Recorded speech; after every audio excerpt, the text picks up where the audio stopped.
The hits just keep coming. Come on now here, everybody. Big Sills here. Hit the like button. Appreciate you coming aboard here for the next 4 hours here. Boy, I'll tell you, like I said, the Philadelphia Eagles don't stop giving content. Nobody wants your gig. Nobody wants your OC. You know what we're going to do here? We are not going to play the politically correct. Well, you know the organization here. We're going to tell you a little bit behind the scenes here. By the way, I want to first and foremost start out with Frank Reich.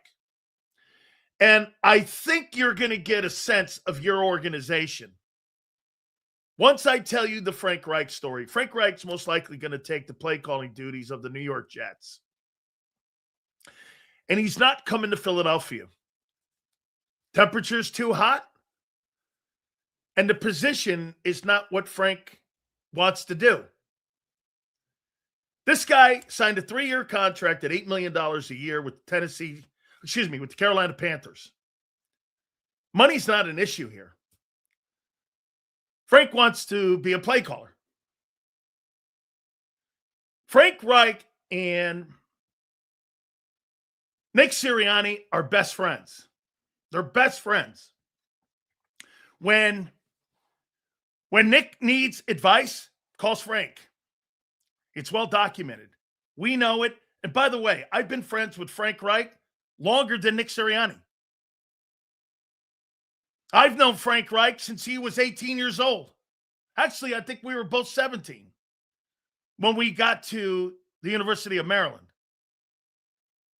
And we're both 60 right now. So we've known each other the majority of our lives. We go back a long way. Seals Eagles should hire Tanner for OC. Angles for OC. Thank you, bro. Appreciate you on the Super Chat. Super Chats go to the top. So, Frank Reich, I don't know if he was offered the gig. I know a year ago they were trying to carve out a role for him. And he said it right here on the program. Then he took the interim job with the Stanford Cardinal. It's just not an OC job. That's why OCs are passing the job up. It's not an offensive coordinator's job. Brian Dable, I wrote this down here. Brian Dable wanted an offensive coordinating job, so he took the Titans job. The Bills, they wanted to make sure that they appeased Josh Allen, so they made their offensive coordinator the head football coach. So now they have a fail-safe. They can't lose Joe Brady unless he fails massively. He's the head coach and play caller. So you now keep your play caller with Josh Allen for the next 5 years. They gave him a 5-year contract. So you have a fail-safe there. McDaniel is officially now the offensive coordinator in Los Angeles with Justin Herbert. He wanted to coach a good quarterback. He wanted to work for a guy who would give him some autonomy in the offensive play calling, and Jim Harbaugh. Then Kevin Stefanski got the Atlanta Falcons job. Runs his own ship now. You know, his own play caller. Those were the 4 big candidates that were out there for potentially taking the Philadelphia Eagles job when it came to the offensive coordinator. My question comes back to, if you're going to settle on somebody, why don't you just keep the guy in place, Kevin Patullo, and keep that guy as your offensive coordinator? If you're going to settle on less, why didn't you just keep the guy you had in there? If you're going to interview and hire a bunch of nobodies, what's the point? Okay? What's the point? Hey, all you need to know is Nick didn't want the job to go to Frank, and Frank didn't want the job because it's not a play calling job. Now you know who's in charge of the offense. No matter who it is. Nick Sirianni's in charge of the offensive play calling. I'm not saying that he's calling the plays in game, but Nick Sirianni's in charge of the construction of the game plan. Plain and simple. And that's something Frank Reich didn't want to do. No disrespect to anybody, but Frank's a play caller. You don't want to get into a back and forth with Nick during a game talking about plays. That's why he's taking the lesser job, the Jet job.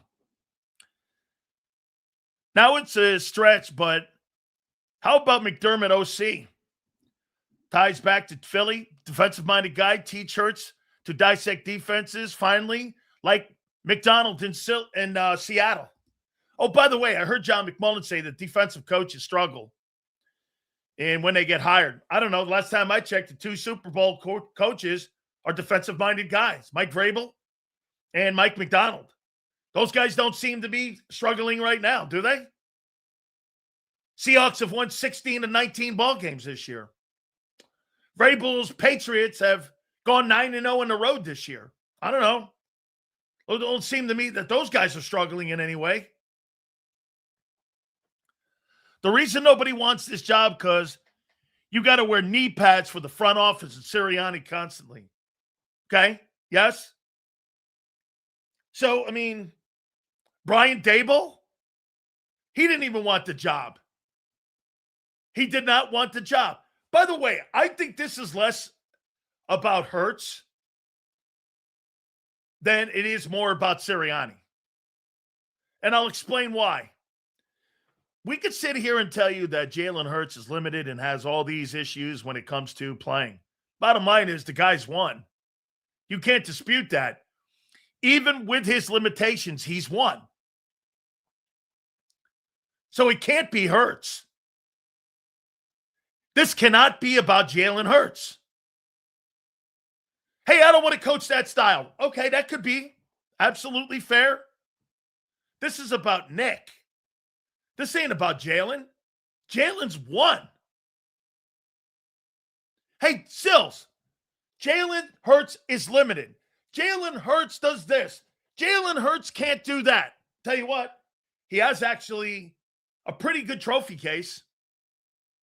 So all of that being said, they've won in spite of that. Well, that's a feather in Jalen's hat. This is exposing Nick Sirianni. Frank Reich doesn't want the job. His best friend doesn't want the job. Matt Nagy getting the job? Sure.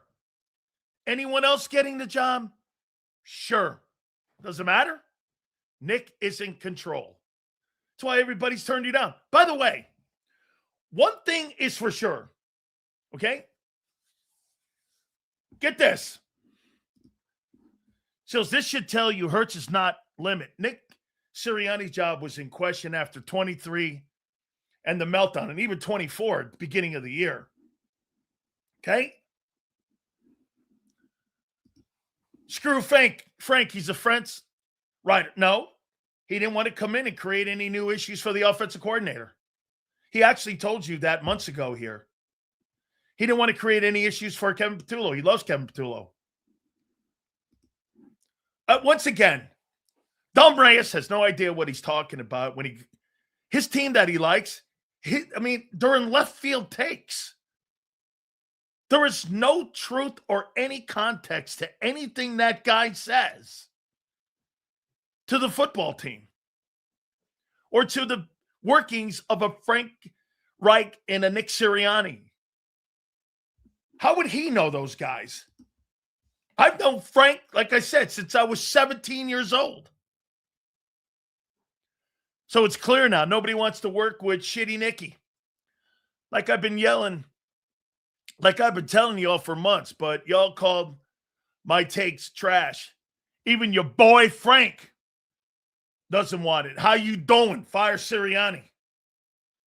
Frank Reich doesn't want the job. Now, I have to say this publicly. I know that they were carving out a role for him a year ago. I don't know if they had offered him a job this year.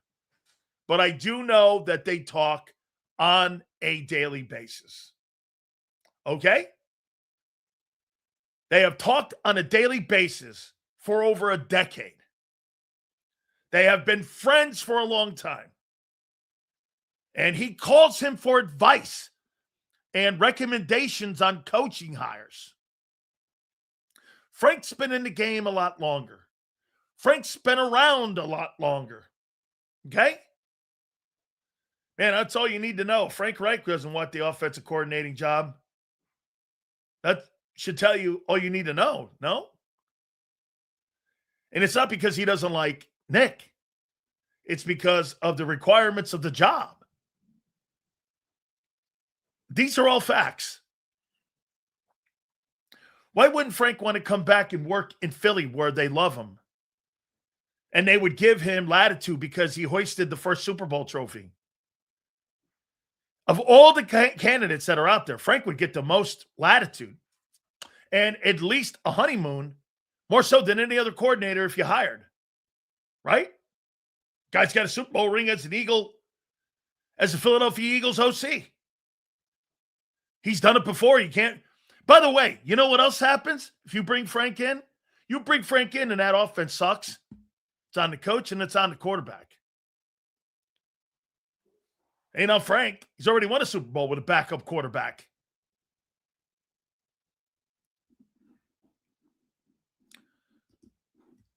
I think Frank doesn't want it because he doesn't want to put the pressure on Nick. Yes. Okay? Yes. If Nick fails this one, hire Frank Reich as head coach next year. I said this when I first got here to JAKIB. One day Frank Reich would be the head football coach of the Philadelphia Eagles. I still stand by that. I still stand by that. If Frank and Nick were friends, he'd be here last week. They're best friends. Or maybe it's something else, RC. How come you don't go down that lane? They are best friends. They're not friends. They're best friends. Nobody likes Nick. You seen how AJ looked at him walking off the field in the tunnel. You heard Jalen say to him and AJ in a good place, fire Sirianni. You got to keep it real, Sills. I know you do. Oh, well, yeah. But I have to put some context to this because Frank didn't tell me he was offered the job this time. And last time I threw something out there, he got pissed off at me. So I want to make sure we're as transparent but fair this time around because my friendship over telling you guys a story is more important than telling you the story. I've been friends with him since we were teenagers. And I love the guy.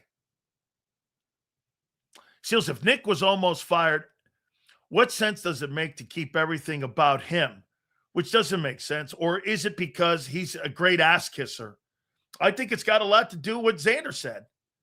He's a modern day NFL head coach. Works with the analytics guys. Kisses the ass of the general manager. Remember, Nick worked, I heard John say that. Here, let me ask you this. John McMullen says that Nick answers to Jeffrey Lurie. Let's just say that's true. Do you guys get that feeling that that's how that works? Boy, if Nick only answers to the owner, how come every press conference he's kissing Howie Roseman's ass? Every press conference, he's kissing Howie's ass. That doesn't sound like somebody you're not. I mean, when you work for someone, you kiss their ass.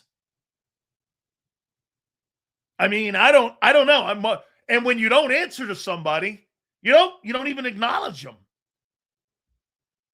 You tell me. Like, how are you seeing that? Are you seeing that the same way that everybody else is looking at that? I mean, right? It seems that Nick Sirianni works for Howie. I don't know. If we can get a decent OC, I would force play calling on Sirianni and make him sink or swim. not taking over just proves he's a fraud. Sad. Look, I'm going to say it one more time to you, man. I don't think he's a very good play caller with that quarterback. The quarterback and the head coach don't match up. And that's why it's been wobbly at the OC, because of what I just said. Nick Sirianni really doesn't. Well, you know what? To his credit, he does know how to coach him. He limits them. I mean, I really wonder if how much Jalen Hurts really respects Nick.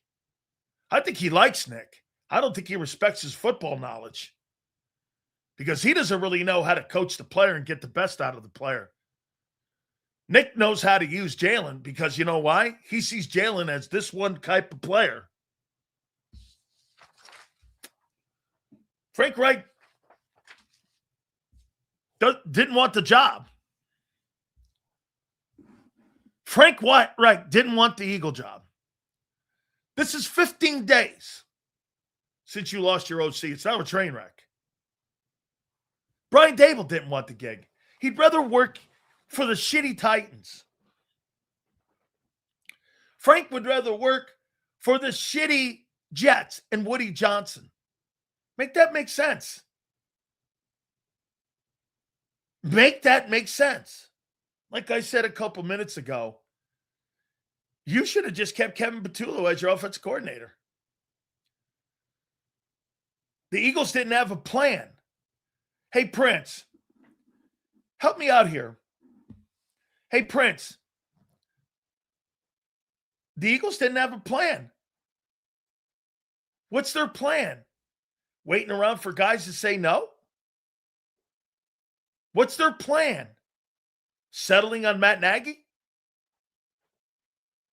I mean, what was their plan after from the desk?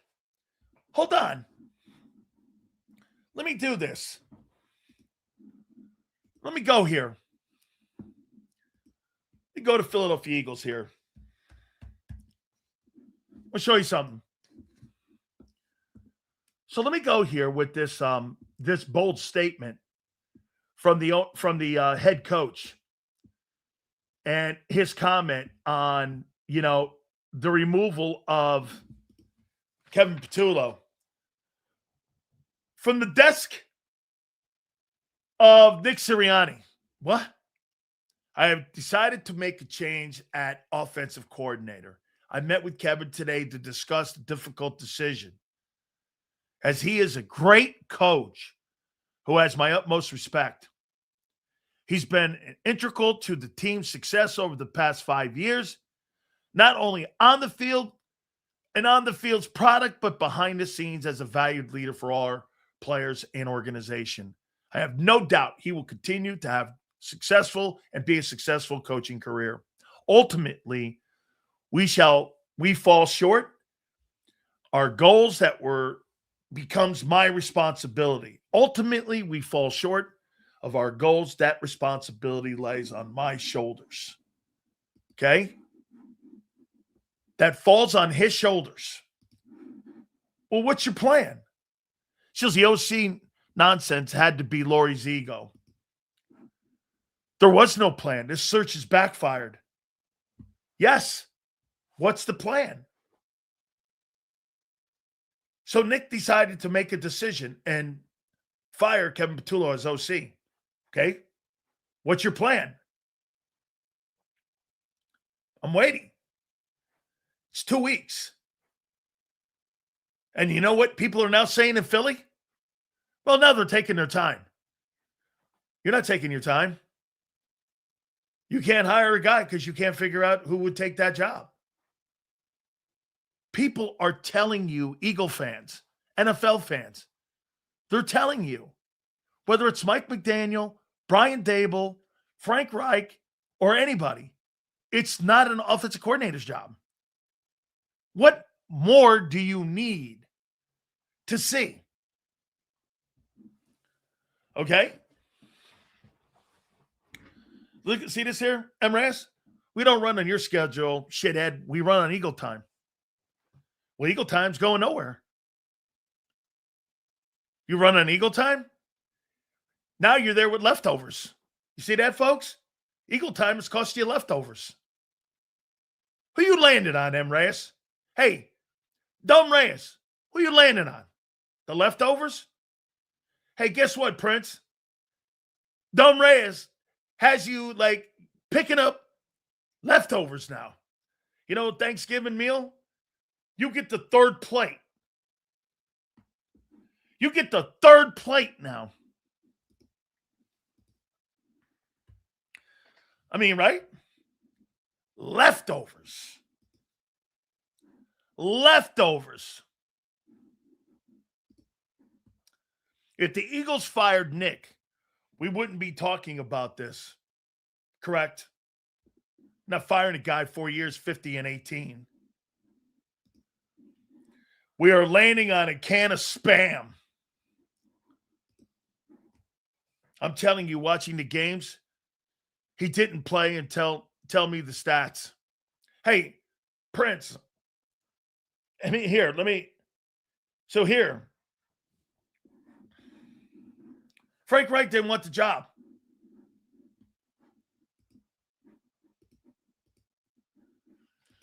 Hey, LJ, go pound sand, guy. We're still OC less. Sills, does that mean the Jets are taking a quarterback in the first round so Reich can develop him? What do you think? And what do you think? Absolutely. Yes.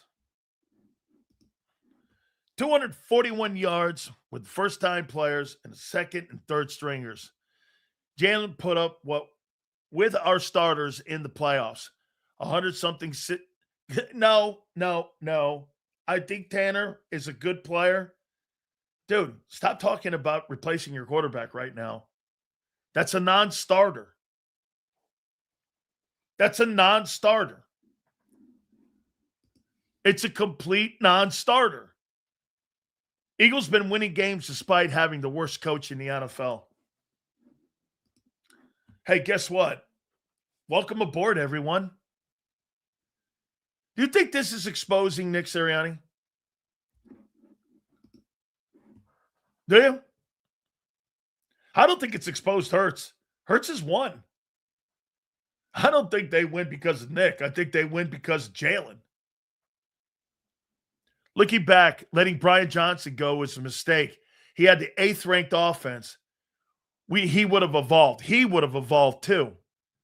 It was the defense in 23 that let us down. That is a great take. How many people believe that Brian Johnson would be a better offensive coordinator today if they kept their patience? Leon, you're on to something. Jeffrey Lurie and Howie Roseman and Nick should have kept the kid in there. It's like the highest that the passing offense was ranked at any time was under him. But because they needed a scapegoat, they fired his ass. I get there was a ton of turnovers, but they could have modified that. They would have learned what to do.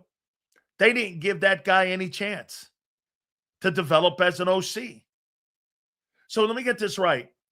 Here's the story of the Philadelphia Eagles offensive coordinators since we've been covering the Eagles. Shane Steichen is a one-of-a-kind RPO coach that you had in the building. No that way since. You had a guy in Brian Johnson who elevated the offense. Yes, there was turnovers. The volume of passes was up. Hurts had his best passing years, even with the turnovers. I get it. And he still won 11 ball games. And you ended up getting bounced, right? Okay. And they were ranked 8th offensively. And get this.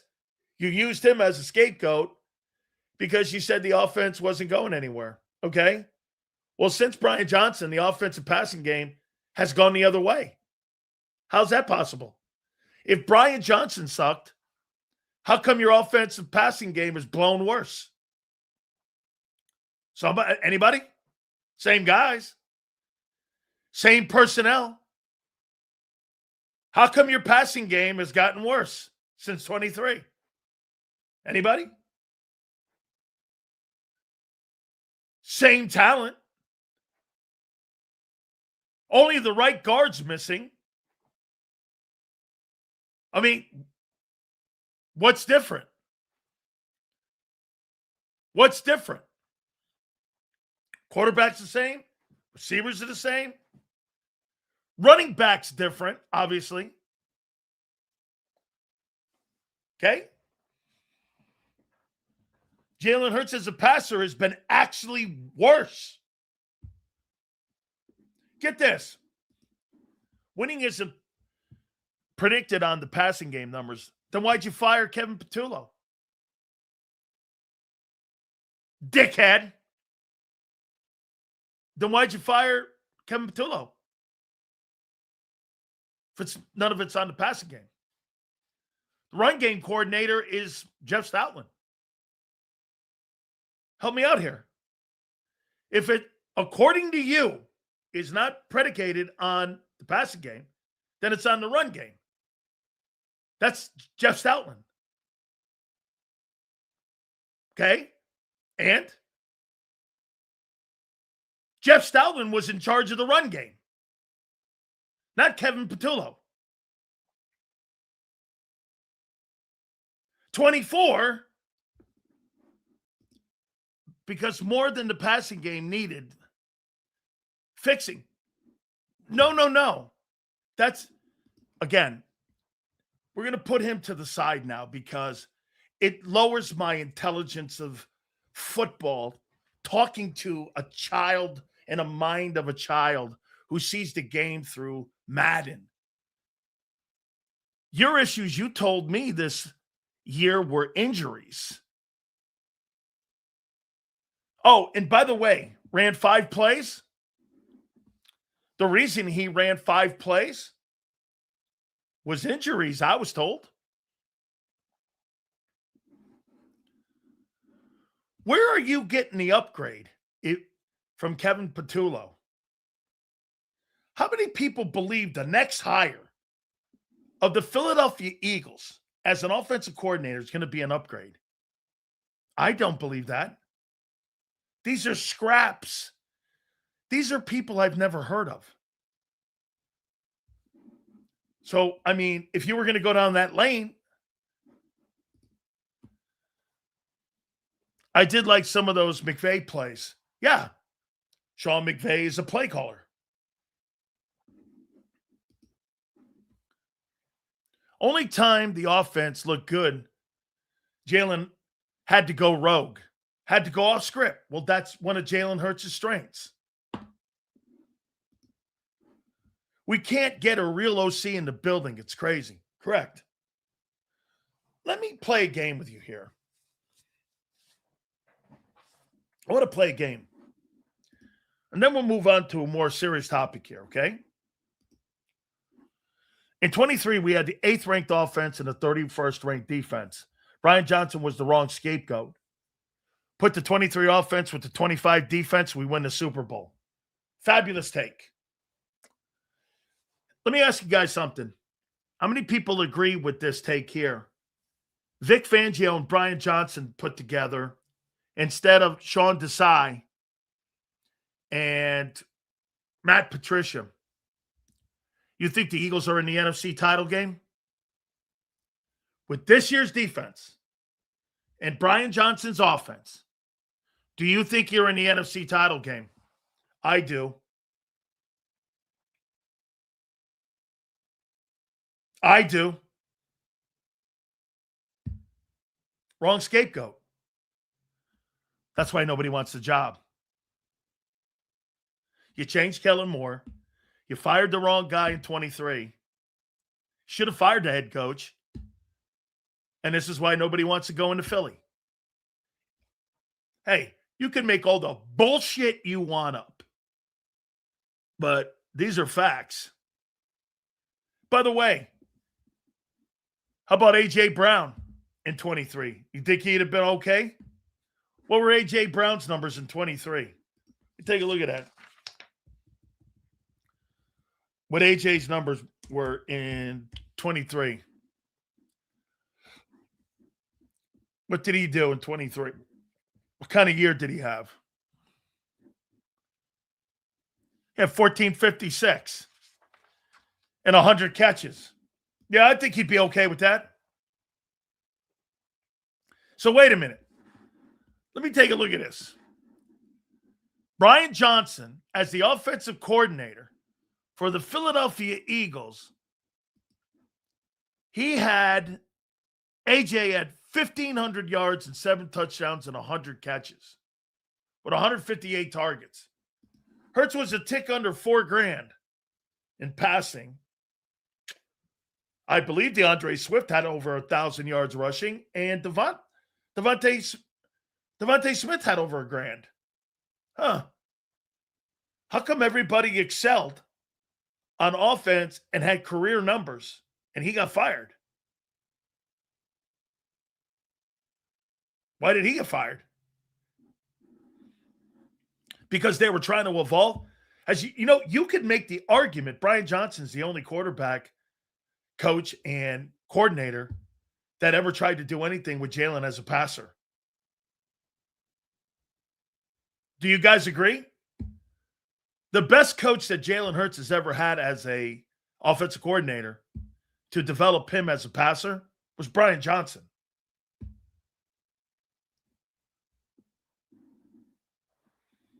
Right? I think the only reason that they threw that with Hurts was because of the turnovers. Hey, Prince, do you agree? The only quarterback that's ever really tried to advance Hurts as a passer has been Brian Johnson. Hey, guys, am I right? Shane was more RPO. Shane was more dual threat. I thought that, by the way, that's a good call. Let me see how many yards that Jalen had rushing that year. So let me see this. So Jalen Hurts in 2023 under Brian Johnson. That's a great take. You put Vic Fangio as the D coordinator and Brian Johnson as the offensive coordinator, Eagles win the Super Bowl. So Hurts in 23 had 38-58, 23 touchdowns. The INTs were high because he had 538. No other time in his career has he gone over 400 attempts. Over 500 attempts, except for that 23 season. You got to expect more turnovers. How many rushing yards did he have? Jalen had 600 yards in rushing, 15 TDs, and almost 4,000 yards passing. You fired that guy? Who are you bringing in? Who are you bringing in to do that again? And by the way, so he had 15 turnovers, okay? Well, he had 550 attempts. As I said, he never attempted over 500 attempts in his entire career since he's been in Philly, except for 23. I think you're supposed to expect more, especially for a guy who was just learning how to set protections, and you had a first-year play caller.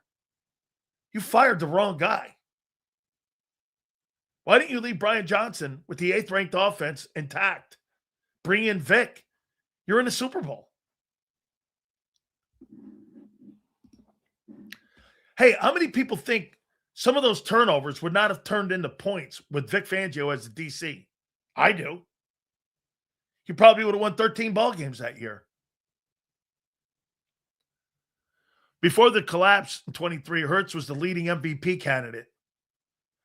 So, Leon, can you imagine if you had Vic Fangio then at 23? Instead of him being down in Miami? And they had gotten to Vic first before Miami did?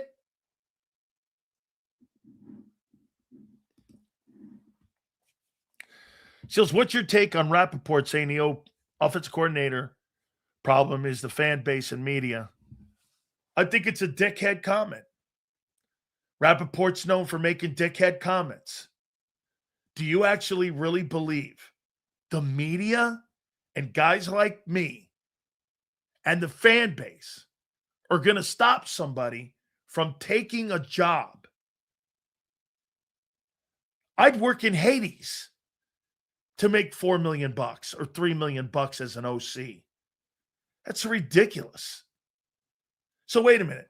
I know they're going to win. You'd rather go coach the Titans and the Jets because you don't have a backbone I don't believe that for us. Brian Dable didn't take that job in Tennessee. That's an excuse. And by the way, that could be Bob Lang driven. Believe me, let me ask you guys something here about the Philadelphia PR department. Do you think they throw you guys under the bus and say that because you ate Kevin Patullo's house and because of the media, guys like me, do you think that they would throw you under the bus to make themselves look better and say that the OC job's a great job, but because of people like Sileo and the fan base, this is not a good place? That's excuses to me, and lame and weak and low-hanging fruit. I think the Eagle fan base is wonderful. I think you're the best. You, the Bills, the 49ers, Steelers, dude, Green Bay. I think you're one of the best fan bases around. You can't take you're telling me a guy doesn't take the OC job because of harsh language? You got to be kidding me. Patullo was booed at the game in living color for Laurie. So what? So what? I mean, who gives a shit? Afraid. If you're in sports and you're afraid of something, you need to get a job in card games and being on debate teams and working with protractors and a science fair and shit like that. If you're afraid, sports ain't for you. Sills, out of the big three, who's the easiest to replace? Would you be open to trading down end of the first round and early picks in the two? In the second round, trade out from 23 and go and get 2 twos, something like that, you're saying, and get more number twos? I think it's a pretty good draft for other positions like O-line and wide receivers in this draft. I think there's some edge rushers in this thing too. Big Seals, the OC search bothers me, and it's not about Hurts. It's not. Why should a respected candidate take a job under Nick, a puppet head coach? Hate his childish attitude. Well, I'll tell you this. You could say whatever you want about me and my opinion on Nick. What the hell's going on in front of you right now? All the shit I said. Okay, well, why aren't the coaches taking it? It's day 15. You had 14, 16 dudes. Why haven't you landed on anybody? Big old bad wolf, JAKIB, scaring away sissies. Tell me this. Hey, get this. You can sit here and pretend to rip me. What? Are you seeing people like Frank Reich not even want the job? Always do, my friend. I do 3 a year leading up to the draft. I do it after free agency. I do it a week or a month before the draft, after the combines, and then I do one a week before the draft. So I do 3, and I've done that forever. Okay? See here? Frank's weak. Frank's weak? Why? Because he doesn't want a job that he's not going to be in charge of play calling? He wants to sit around what? Nobody wants the job, guy. It's not just Frank Reich. Brian Dable didn't want it. Mike McDaniel didn't want it. You guys are reaching so deep for nobodies. Sick, stupid, and it's embarrassing. It's embarrassing.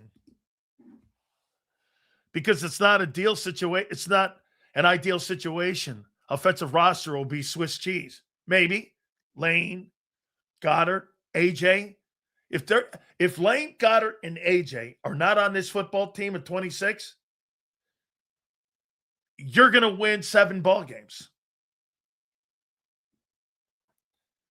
You'll win 7 games. Now, I don't believe you're going to lose all 3 of those.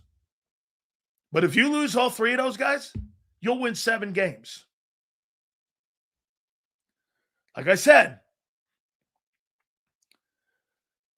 the chances of you having Lane and AJ back, I think are 50-50. You get them back, you're going to be right there. You lose those two guys, you're going to win 7 ball games. Who really cares, Sills? OC will be another puppet scapegoat. Correct. Offense will not change under Hurts and Nick until they're gone. Okay? Sills, AJ leaving is the straw. AJ Brown leaves. Okay? If he leaves, the NFC East is up for grabs. Okay? Then Nick Sirianni will be fired. With everybody, the entire interior of the line is garbage. Guess what you got to hope for? You sign these guys. Howie got ahead of himself. Gave Landon a deal. Gave Cam a deal. The only thing you can pray for right now is health. You're not making a move in there. I want to ask you something. I want to play a game with you. Let me ask you something here. Right now, today, on January 27th, I'm not going to kill anybody, and I'm not going to indict anybody. But I am going to ask a question. And again, it's just a question. Embarrassing is the perfect word for the search, man. I know it's a dream, but I wish we could have a West Coast offense and Joe Burrow as quarterback. Joe Burrow with that talent. And Vic, you win 15 ball games. On January 27th, at 2:48 p.m. Eastern Time, I got a question for you. You tell me, who'd you rather have at quarterback right now in your team, Sam Darnold or Jalen Hurts? If you had to pick, just play along. Just a sense of who would you want as your quarterback in Philly? Sam Darnold or Jalen Hurts?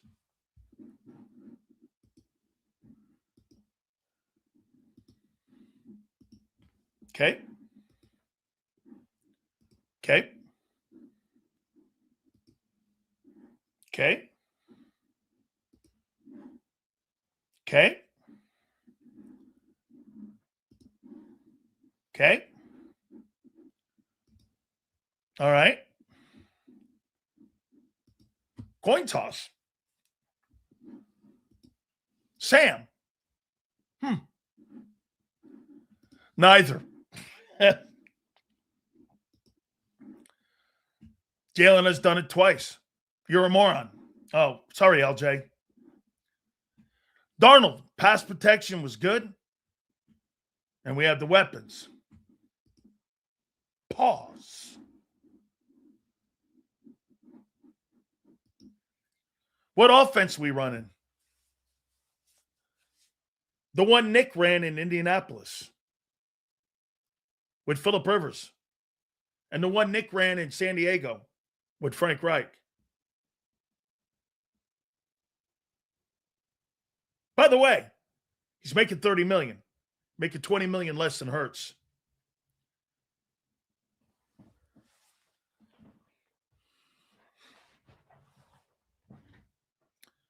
Who looks more like Tanner McKee, Sam Darnold or Hurts? Do you ever figure out why Sam Darnold's on the team? That's the style of quarterback Nick likes to coach. Tanner McKee's on the team not because he could run the Jalen Hurts offense. It's because he can run Nick Sirianni's offense. That's why they don't match. I mean, look at Baltimore. They got Tyler Huntley as a backup quarterback in Baltimore. Kind of matches the same kind of skill set as Lamar. How come that dynamic doesn't work in Philly? You got a complete polar opposite guy than Jalen Hurts. Why?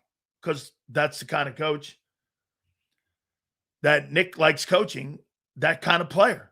Drop back guy who looks down the field and is in the pocket. Back to what again? I asked you whether you want to have Sam Darnold or Jalen Hurts as a quarterback today. The guy who's in the Super Bowl. You told me getting to a Super Bowl made you elite. Well, I'm talking about two elite quarterbacks in your eye, Pete.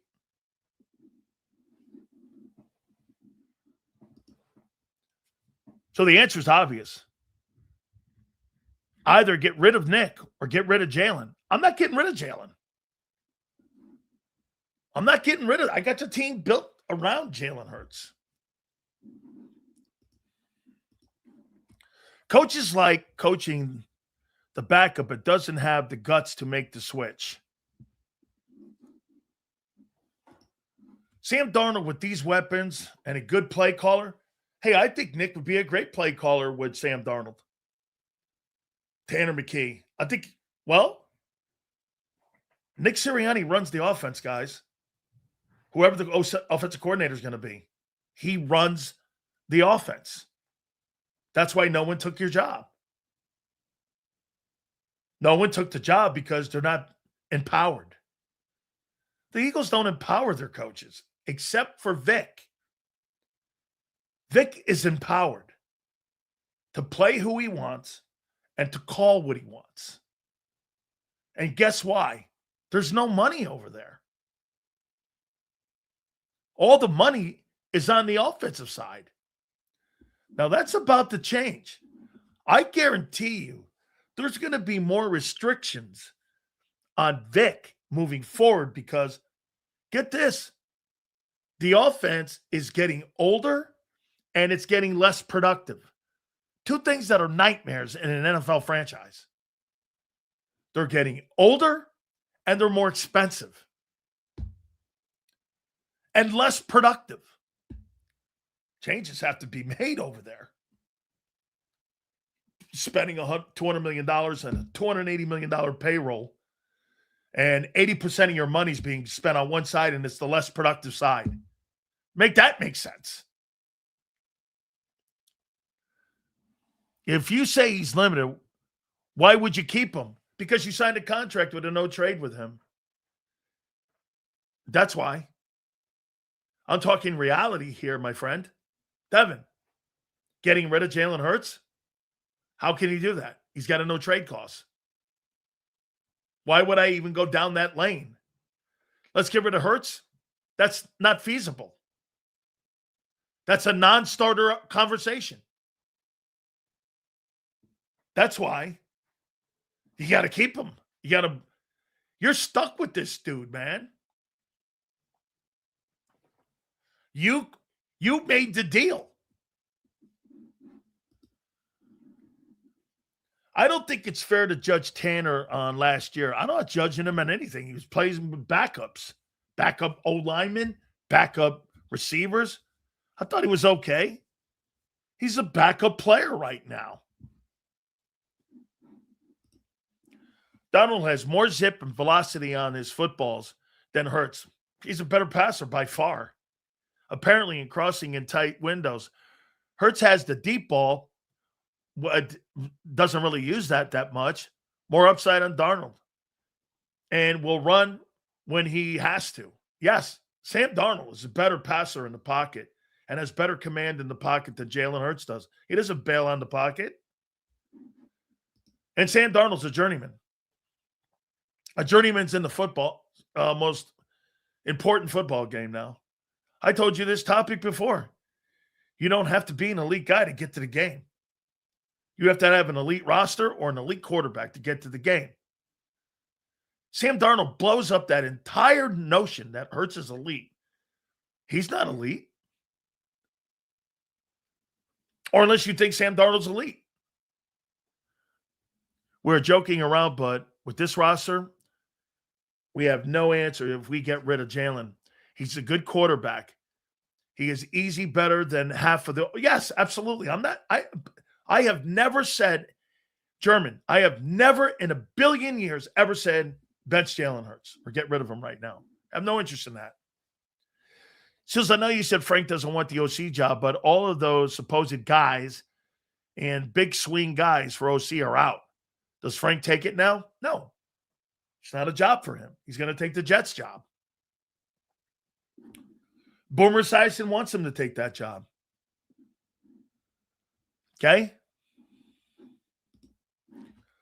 As much as people keep talking about the money on the roster, don't forget those contracts took us to 2 Super Bowls. Correct.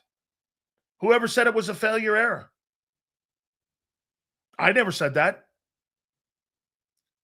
I never in a million years ever said that.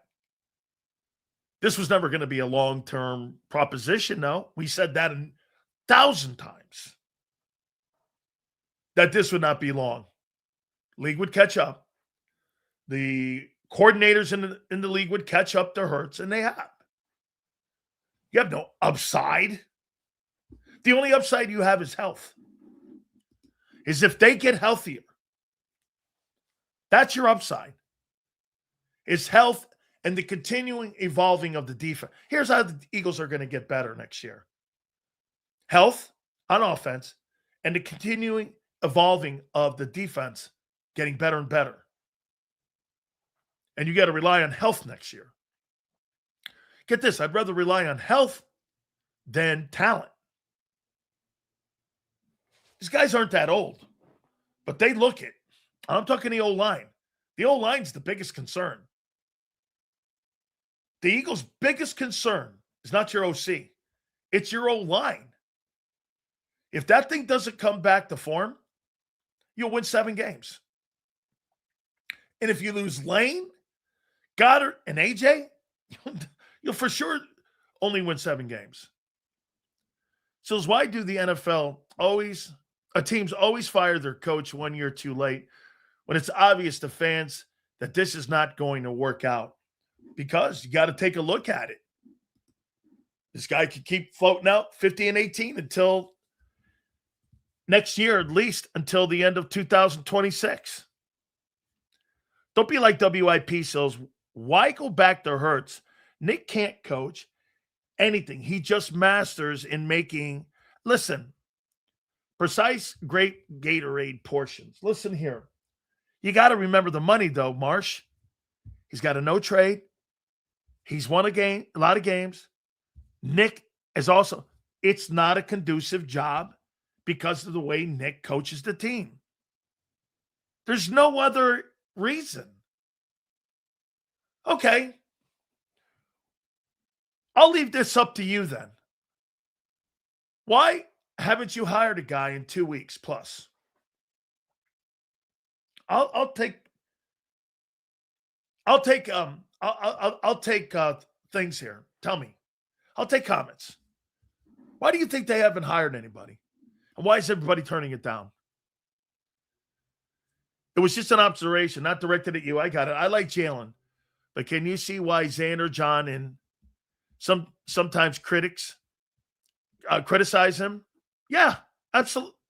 Dude, I've never been on the side of not saying that Jalen Hurts is not limited. I've said that since day one. 5 years. Everybody's now starting to come over here. You have the wrong guy here. Okay? I've never said that. I've never said he was a great quarterback. I said he's a good one. But I don't think the head coach is a good head coach. Howie Roseman is the reason the Eagles are where they are. 2018, 2024. Howie Roseman, the one consummate. Quarterbacks weren't consummates. Coaching wasn't consummates. Howie Roseman and the way they do business is the same stabilizing force for the last 9 years. It's the only thing that you carried over from your first Super Bowl. You didn't carry anybody over in the front office. You carried Howie over. I mean, you know, I love how people, because I heard John and Xander talking, they assume, not Xander, but they assumed that Brian Dable would take the Eagle job if Joe Brady got the Bills job. Going to Tennessee.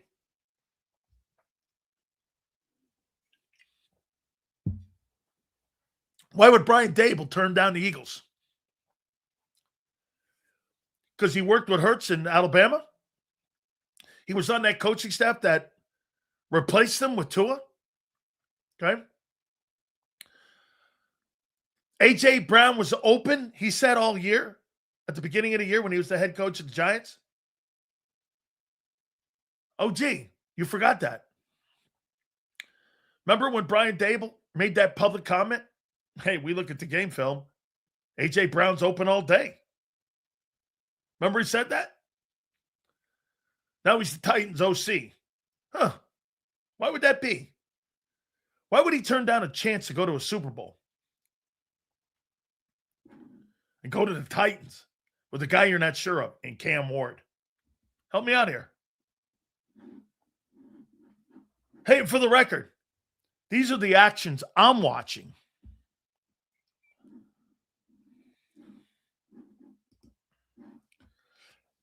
At this point, might as well give Doug a call.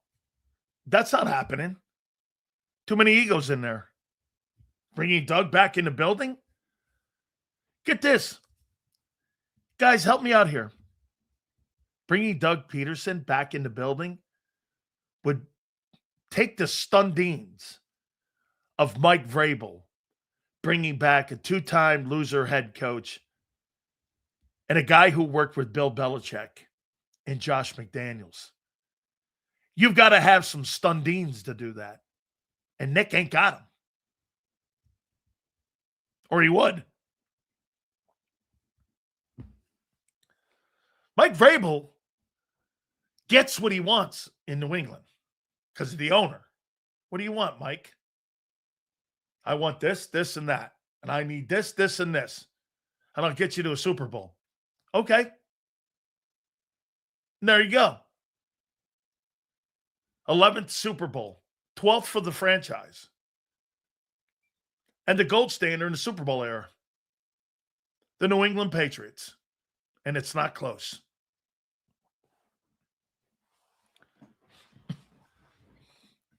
Empowerment.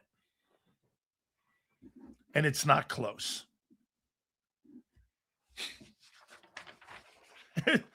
It's a joke. By the way, Mike Vrabel and Robert Kraft, they make the Bills and Terry Pagula and Brandon Beane look like idiots. Complete idiots. You had 5 years to get to a Super Bowl with Allen and build a roster, and you couldn't do it. Well, God forbid if the Patriots are back on a heater again where they're going to put another dynasty up. Good grief. They haven't sucked long enough for them to be in that position where they are now in 2 weeks to play in Super Bowl 60. I mean, that franchise hasn't blown enough.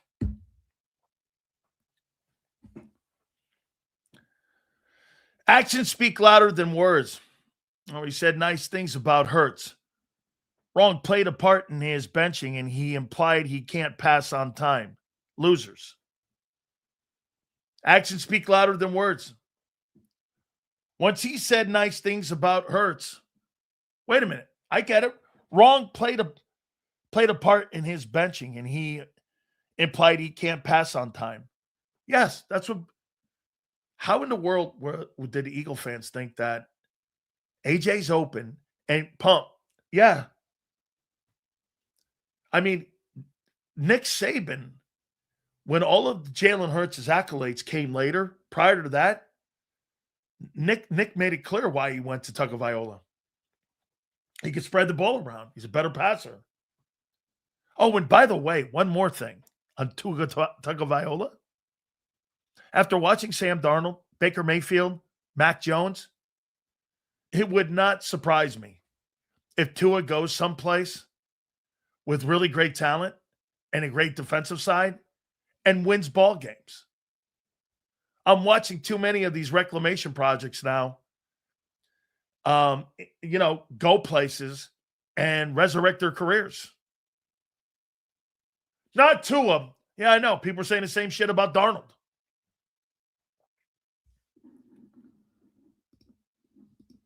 Hey, I'll make this point to you. There's better offensive-minded coaches right now in New Orleans than there are in Philly. Kellen and Doug Musmeyer would have been head coach and OC. Okay? This is why Howie can never build the team past 2 years. Well, this is a 4-year run here. Dude, if you thought you were going to win back-to-back Super Bowls, you were crazy. There was no way you were winning it. There's no way. But I did say in the next 3 years, I think you're going to win one. I still think that. Now, it depends on Hurts and the O-line. If that offensive line falls, I made that statement prior to the O-line disintegrating. The O-line's the thing. Short one. Off topic. Your Super Bowl pick, Sills. I'm going with Sam in that defense. Seahawks are the best team in football. They're going to win the Super Bowl. Okay? They're going to win the Super Bowl. Absolutely, they're going to win. They're the better team. Now, Rabel, hey, I love the fact there's two defensive guys that are in the Super Bowl. Puts that offensive guy to shame, doesn't it? Hire Clint Kubiak, get the guy on the other side and power him, let him run his offense. Clint Kubiak is probably going to get the Cardinal or the Browns job. I would assume he's going to get that gig. Okay, I would assume, or the Raider job. I'm probably thinking if I were, and those are shitty jobs. Arizona, Raiders, and the Browns, those are shitty jobs. But if I had to pick one, I'm probably going to pick the Raider gig because they're going to get the number 1 overall pick, or they're going to get Lamar. Rabel, amazing guy, amazing coach. Yeah, because he's got accountability. You know what he told his players after they won the AFC Championship game? No curfew. But if you miss the bus at 8 o'clock in the morning when we take off for the airport, you need to find your ass a ride back to New England or wherever you're going. Because bus leaves at 8. No curfew. He's got rules like John Madden. John Madden had 2 rules. Show up on time and play like hell. Those were his rules. Show up on time and play like hell.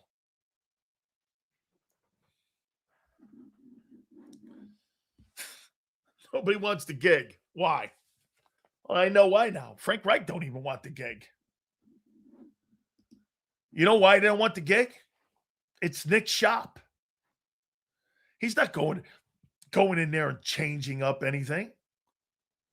Frank wants fresh blood, so they're going to get a new quarterback. I don't know who they're going to draft.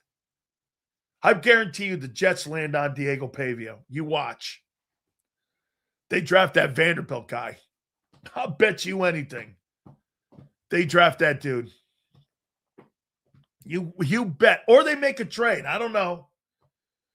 Who's out? Maybe Mac Jones. I don't know. Maybe the Jets go get Mac Jones and they bring Frank in. So thoughts on the kid from the Rams. Passing coordinator guy. Yeah, it might be a reach, but so was the hiring of the quarterback coach from Green Bay. And it worked out. You're talking Andy Reid, obviously. Okay, so take a look at this. I'll go here with you with the Sean McVay tree. We did this yesterday a little bit too, and we talked about the Sean McVay coaching tree. Sean McVay started along with Matt LaFleur. He was in Washington with Shanahan. And so this really goes back to the Shanahan. Then you start seeing some of the coaches that have gone through the Sean McVay. It's impressive. There's a lot of dudes that have gone through that coaching staff that have gone on to get head coaching jobs. Why? Because there's a great structure there and there's empowerment there. Sean empowers you. He empowers you. He stays out of the way on the defensive side. He stays out of the way of the hey, you think there's any coincidence that every single time that receivers are in Los Angeles, they're record-breaking receivers? Why do you think that is? Cooper Kupp, Devontae Adams resurrected his career. Puka Nacua is the best receiver in the league next to JSN in Seattle. Do you think there's any coincidence to that? One guy was a trade, or excuse me, one guy was a free agent in Adams. Cooper Kupp was a second rounder, third rounder. Puka Nacua was a fifth rounder. You think there's any coincidence that this guy knows talent and empowers his wide receiver coaches and his quarterback coaches and everybody else in Los Angeles? You don't get that same autonomy in Philly. You don't even use your third wide receiver in Philly. Correct. So is Nick. How come you don't have any other wide receivers than the two dudes? I've never seen another guy that was decent. I don't think Dotson's never been. I don't know what Dotson is. Dotson might be a fine receiver. I don't know what he is. Okay. So did Jared Goff. They got to a Super Bowl with Jared Goff. You forget that, right? The guy took two different quarterbacks to Super Bowls. I don't know. Listen, I see some of the shit you guys talk about with some of the in-game shit that McVay. I see it. There is some of that. There is something to it. I'm with you. His resume is insane, though. 10-6 in the postseason. 40 years old. I'm telling you, I'm convinced Ray is funny. Golf had Todd Gurley, too. Yeah. Todd Gurley had a pretty good run. They gave him a contract extension. Then they moved him to Atlanta. Intern Sirianni. If the coaches don't want to come here, it's control, not talent. It's looking at the vet in the driveway, but mom has the keys. Yeah. That's pretty much what it is. You look from afar, you look at the talent and go like this, and all Eagle fans are doing this. You guys are looking at the talent. Intern Sirianni's right.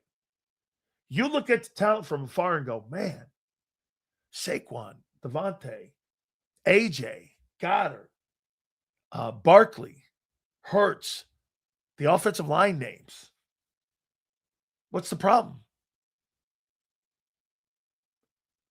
What's the problem? Answer. What do you think's the problem? I'm thinking less Hurts than I ever have before. I'm thinking the quarterback's won. Hey, listen. It's part of it. Or here. Let me ask you something. Tell me if you think this analogy is fair. So if I'm a pilot and I fly airplanes, and that's my skill set, is to fly airplanes. You're asking me to fly a helicopter. I know all the same aerodynamics of how lift works. I know how you get things off the ground. I'll have to school myself in how to run the mechanics of being a helicopter pilot. I'll have to do all those things. Why would you ask a coordinator to take Jalen Hurts and you're a pass guy that likes guys from the pocket? You're asking people to do something that's not their skill. So how many people do you think you've interviewed that has that skill and the willingness to do what Kellen did? So far, it's been none. How you landed on Kellen and how Kellen was able to change his game and willing to change his game, I think is more rare than you think. You have interviewed people that are unwilling to change the way they coach. I don't want to coach that style. I want to coach this style. And that's why you don't have anybody. You're interviewing people, once again, for the coach, not the quarterback. He's interviewing why would you go to Sean McVay's tree and try to hire a guy from McVay's passing tree when all he does is throw the ball? And you don't. Make that make sense. Well, Abe? No. Nick Sirianni's not versatile. Or Jalen Hurts would be like Phillip Rivers. 500-600 attempts, 350 completions, 380 completions. And the offense would look like he did when he was in San Diego. Wouldn't it? Or Indianapolis. Nick Sirianni's offenses in Philly look nothing like his pedigree and his resume. Nothing. Phillip Rivers led the NFL in passing when Nick Sirianni was the quarterback coach in San Diego when the team was there. I think what you got last year with Kellen Moore, when Kellen Moore took that job, I think you got a guy that went, okay. And by the way, they may have even said this to Kellen after those first 4 weeks with the turnovers he had. They might have even gone to him and said this, hey, look, you're either going to get fired or we got to do something different. And that's when Barkley took off. Barkley saved that coaching staff. The coaching staff didn't save Barkley. Jeff Stoutland was more responsible for the Super Bowl win in 2024 than any coach on the offensive side, and that includes Kellen Moore. Because what was the dominant force? The O-line in the run game. Had nothing to do with your pass game. Your pass game was shitty. All you guys kept telling me was, why would they run? They got a thoroughbred, we'll take it out when we need it. And then the Super Bowl covered it. And that's what AJ said. The Super Bowl covered the passing game. And it was okay. I thought he was great. I thought the defense was spectacular in that game. Hurts' best game he's ever played as an Eagle was 22 Super Bowl. That was his best ball game that he's ever played.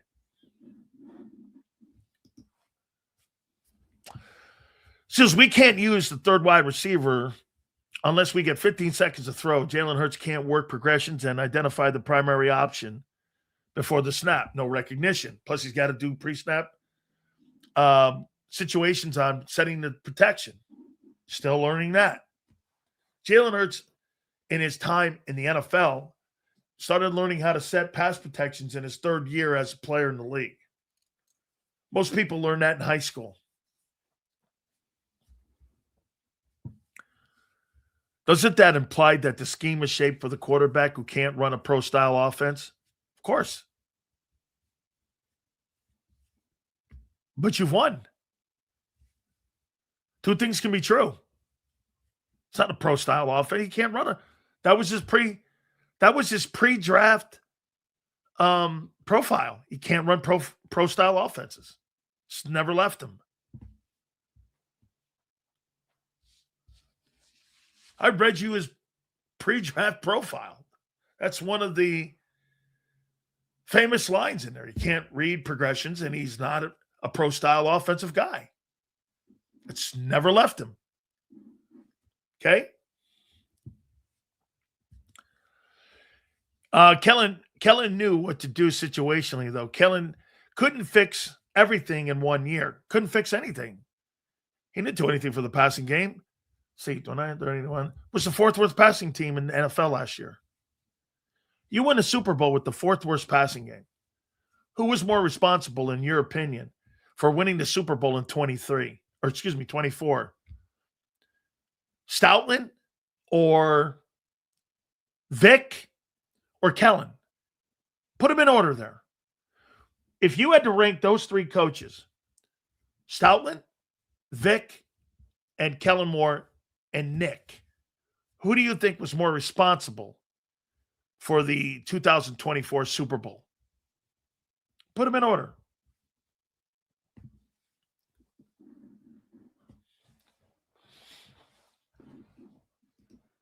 Eagles were 32nd in passing attempts in the Super Bowl year.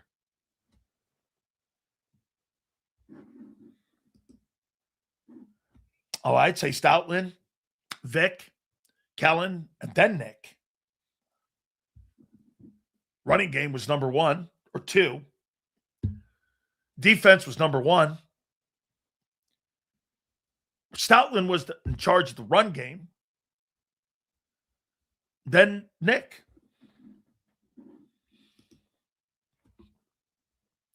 Hey, this ain't made up.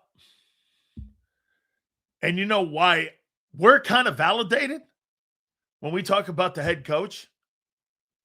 Look at the OCs. I don't give a shit how you phrase it. They don't want to work here. Why? They'd rather work in Tennessee and New York. Why? Can you answer it? Let me guess. The fans. What's the other bullshit one? The media. Give me another bullshit one. Come up with more excuses. Come on, you're good at it. Makes excuses for every gosh dang thing going. Come on, give me another one. You got to have more. Surely the weather. There you go. The weather. The big bad media. The fan base. Eggs at the house. Tell you what, if I'm making $3.5 million, you know what I'm doing? I'm building a moat around my house, and I'm going to have guard dogs in my yard. And if somebody like M. Reyes comes trying to throw eggs at my house, I hope he bites his cannoli off right in front of my kids. And we'll sit out there, and you know what we'll do? We'll sit out there and we'll start clapping and going, yay, way to go, Tiger. Way to go, Tiger and Pepe. Way to bite the couillons off of M. Reyes. Way to go, Stevie boy. Way to go bite that guy's ass. If I'm making $3.5 million a year, I'm going to have the biggest Doberman pitcher. And every time M. Reyes jumps the wall like he does when he goes and sees Howie Roseman every night, before these guys have their nightcap, my dog's going to bite his cannoli off. Hey, congratulations to you. Way to go. Making $3.5 million. You ain't coming on my yard unless you're leaving something. Hey, what's that on the ground? Don't look, son. Yeah, that's somebody's tie. Hey. Yeah. No, don't look, son. I don't want you to look. There's M. Reyes' pinky. M. Reyes left his pinky on my front lawn. That's a pinky? Oh, yeah, kind of. Yeah, kind of it's a pinky, I guess. Come on, son. Yeah. Kidding me? $3.5 million bucks. I'm going to build one of those death falls, like you fall into a pit and on a spit, throwing eggs at my house. $3.5 million bucks. I will fail safe my house. What do you think this is? Hey, I've lived near you folks. I get it. You ain't coming on my lawn, Junior. Be a slingshot, hit you right in the head. You think it's Goliath and David. Bang! What happened to him? Reyes' head? Sileo put a hole in the middle of his head. Yeah, with my slingshot. Yeah, I mean, you ain't doing that shit to me. $3.5 million bucks. Well, I'm afraid. I'm afraid of the big bad media. And I'm afraid of the big bad Eagle fans. They're booing me. Wow, harsh language, huh? Not very tough, are you? So what, you welt under pressure from harsh language? Hey, you're in the wrong thing, dude. Seriously, man, you need to be in some sort of yoga or hot yoga class or some shit. Or where, like, you know, you sit around with people with powwows and like Gooberfest playing cards or some shit. Sports ain't for you if you're afraid. Yeah, hey, I'm afraid. Yeah, okay, well, Shit, dude, you might try bowling, you know? I mean, bowling's okay. The pins don't hit you back, I don't think. I actually like bowling. I'm good. Sills, the issue is, Nick, without a doubt, Seattle has the best D, which allows Donald to have turnovers. That's correct. Why do you think the Eagles win with Vic here? Hurts doesn't have to be spectacular because Vic is. Long as Jalen doesn't turn the ball over, your offense at times is your defense. This is for making me laugh. Dog bites of the cannoli comment. How you doing? Thank you, Real. Yeah.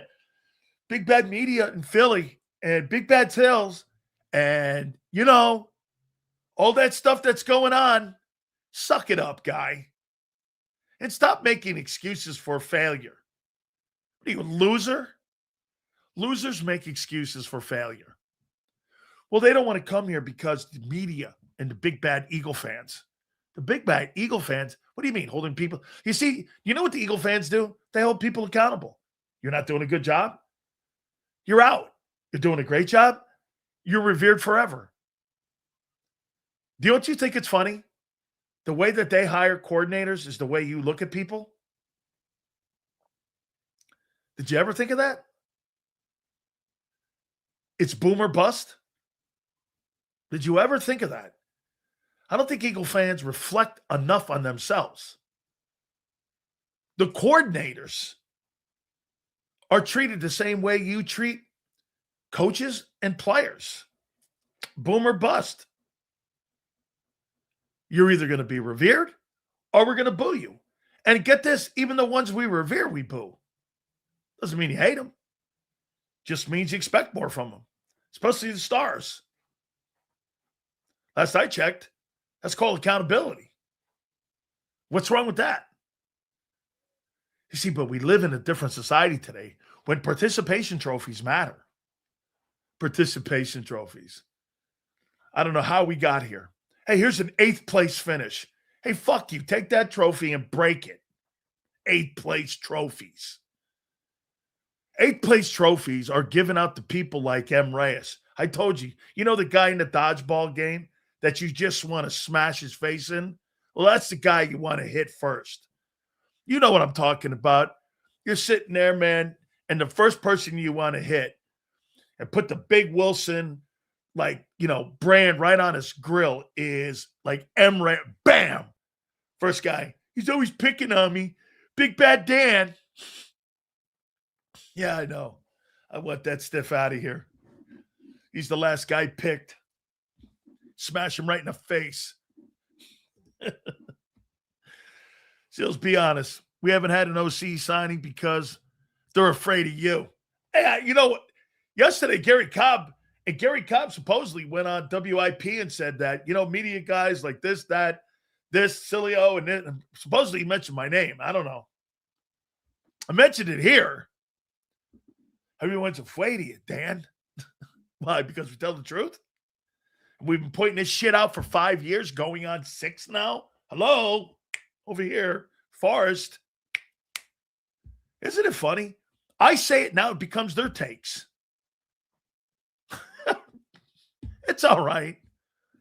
Imitation's the best flattery.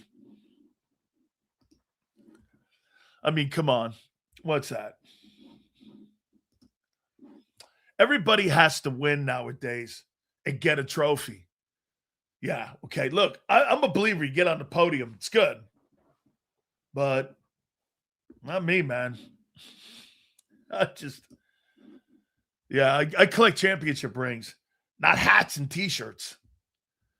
And Jay, it's hilarious, man. They're scared of the big bad media. Dude, seriously, why don't you just leave Kevin Patullo in place? So now here's what you're going to do.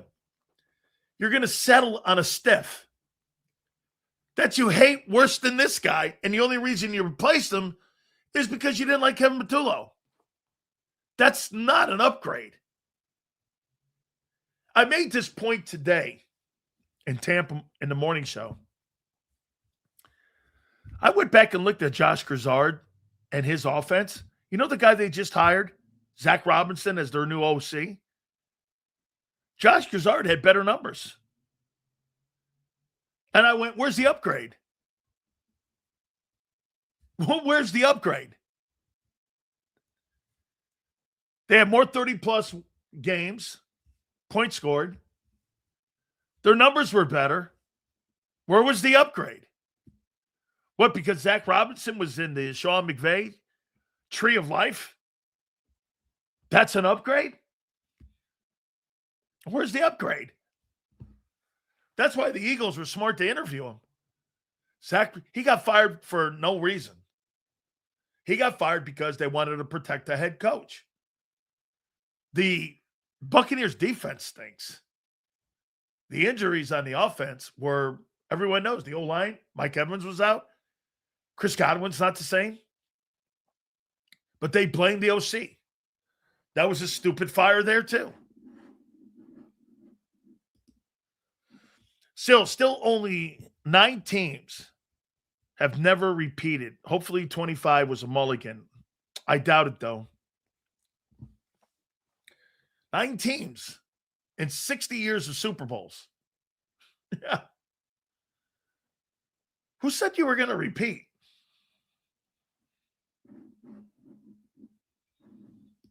Okay.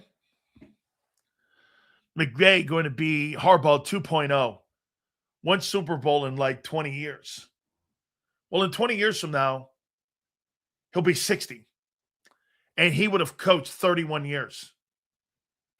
Okay. And he'll still be 60. 20 years from now, Sean McVay will only be 60. Think of that. 60. And he's coached 10 years in the league. This guy could have a 30-year coaching career. People bashing Patullo want him back. No, I didn't. Why'd you fire him? If you're going to land on a stiff that you've never heard, why not keep the guy in place? See if you can develop him. Some of the reasons why you're being shunned by these offensive coordinators, you have no patience. You make knee-jerk reaction moves. You don't let the guy, you don't empower him. Nick Sirianni has complete say of the offense.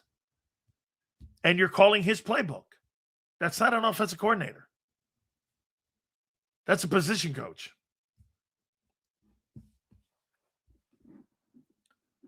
It's a position coach.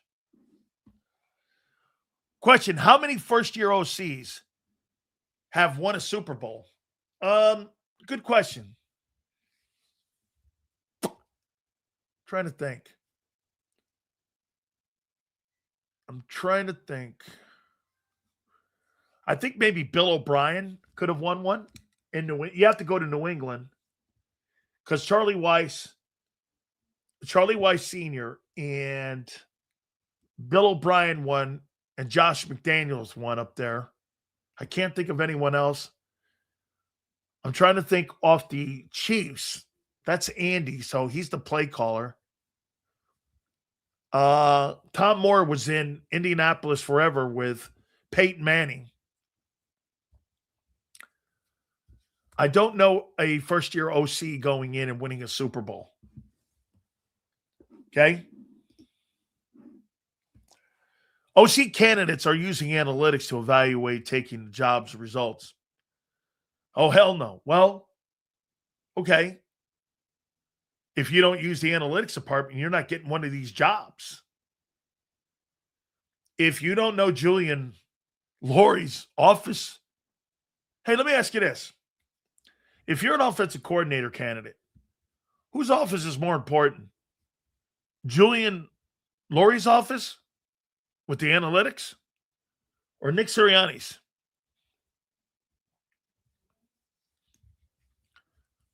So when you're interviewing, what office is more important? What Nick says or what Julian Laurie says? So in today's NFL, head coach, GM, analytics. That's even before you get to the owner.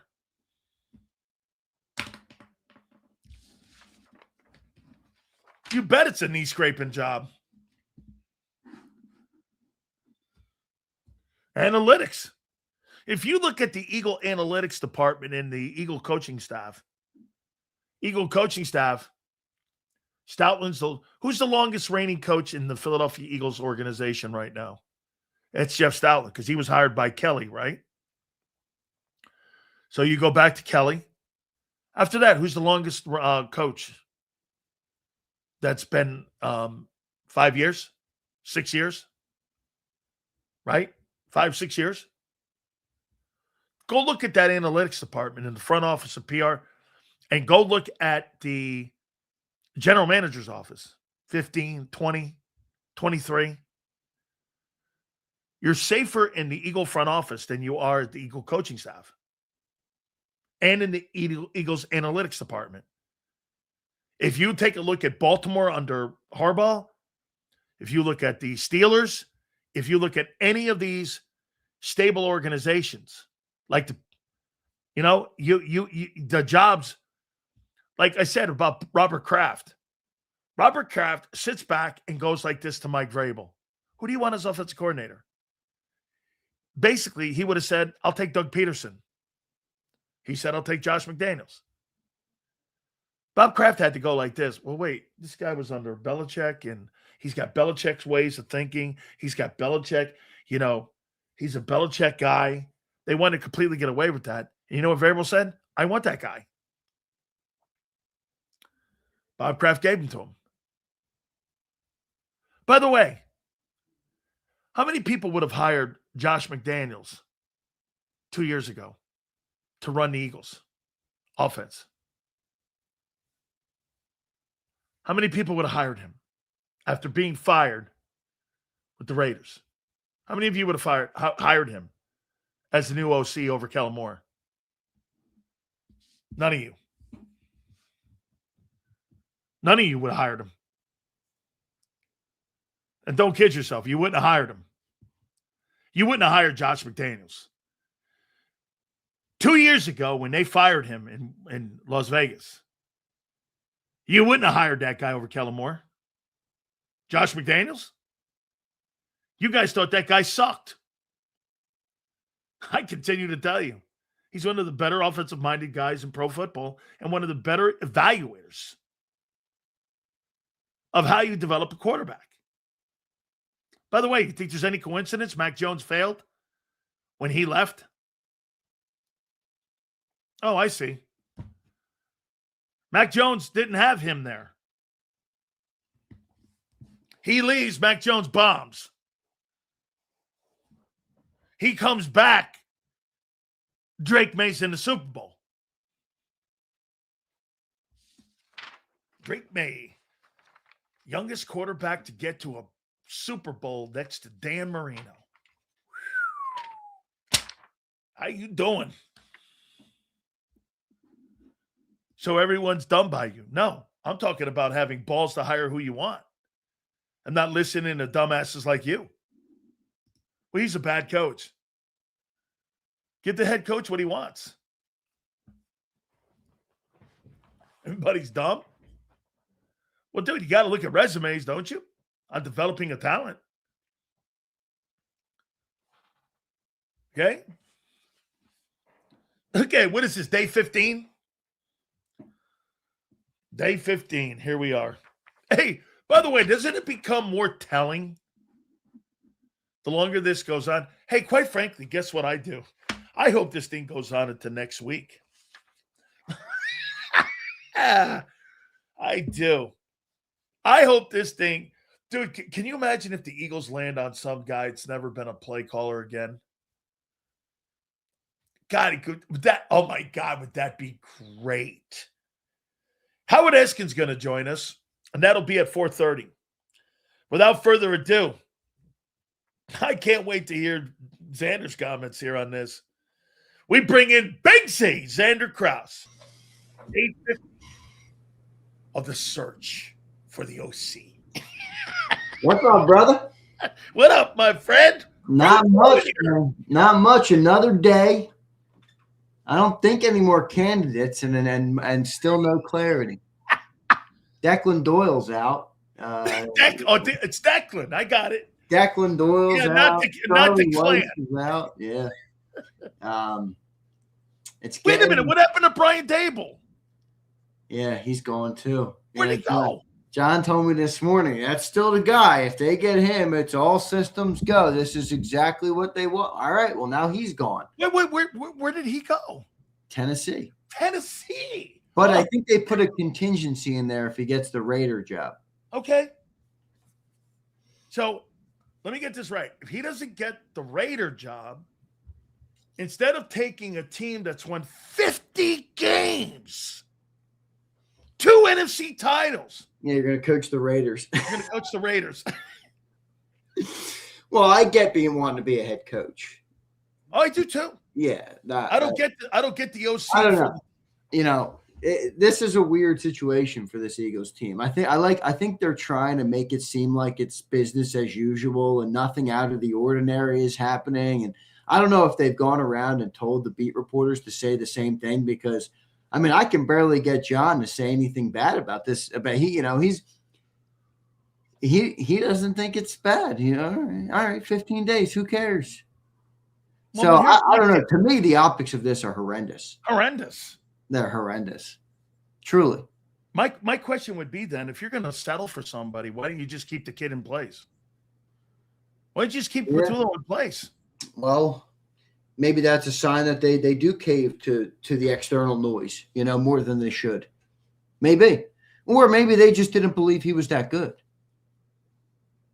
Not by the letter from the desk of Nick Sirianni. How about the desk of A.J. Brown? He loved Kevin Patullo. So did all the players. Saquon Barkley was, man, I feel bad for KP. That was one of his last interviews of the year. I feel bad for Kevin Patullo. We're not executing. So if Brian Johnson and Vic Fangio had been teamed up in 2023, do you think you guys make it to the NFC Championship game?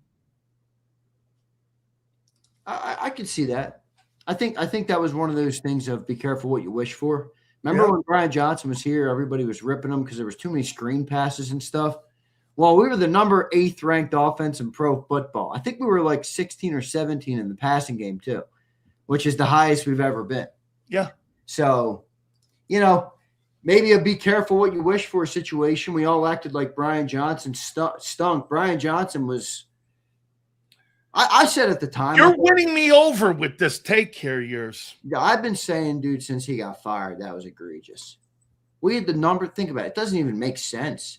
We had the number 30th ranked defense in pro football. We fired the defensive coordinator after 11 games, and they get to the end of the year and they fire the OC, who was a top 10 offense because the quarterback had a lot of turnovers. It didn't even make sense. But higher volume passing. So you're expecting more turnovers. But better, though. Yes. I mean, they were more productive. Well, look, AJ had 1,500 yards. Yeah. Swift had 1,100 rushing. Devontae had 1,000 yards receiving. By the way, what a hell of a year for DeAndre Swift. I love DeAndre Swift. And then my boy, we were at St. Joe's Prep at the same time. I was 1 year older than DeAndre. He's impressive. I remember when that kid came to St. Joe's Prep the first time as a freshman. You're young. You're 14 years old when you're a freshman in high school. This dude is walking around campus. He's got the calves are like. Is he a big dude? He's not stocky. He's not like big. He's not all that tall either. But I just like, I like to see DeAndre succeed. So he had a great year. Shout out to DeAndre Swift. Gotta love it. Absolutely. Okay, Z.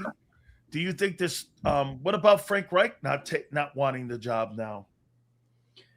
Well, I mean, I've always viewed that as a little bit of an interesting setup because was Frank his superior? You know what I mean? And then it's like now he's going to be work. I don't know. I've always viewed that as a little bit of an interesting setup, but it doesn't surprise me. Frank doesn't want to come back. You know how sometimes you go through things in life and not necessarily do you have a bad taste in your mouth toward it, but you're just like, I'm not going to go back to that, And I think maybe that's how Frank feels about Philly.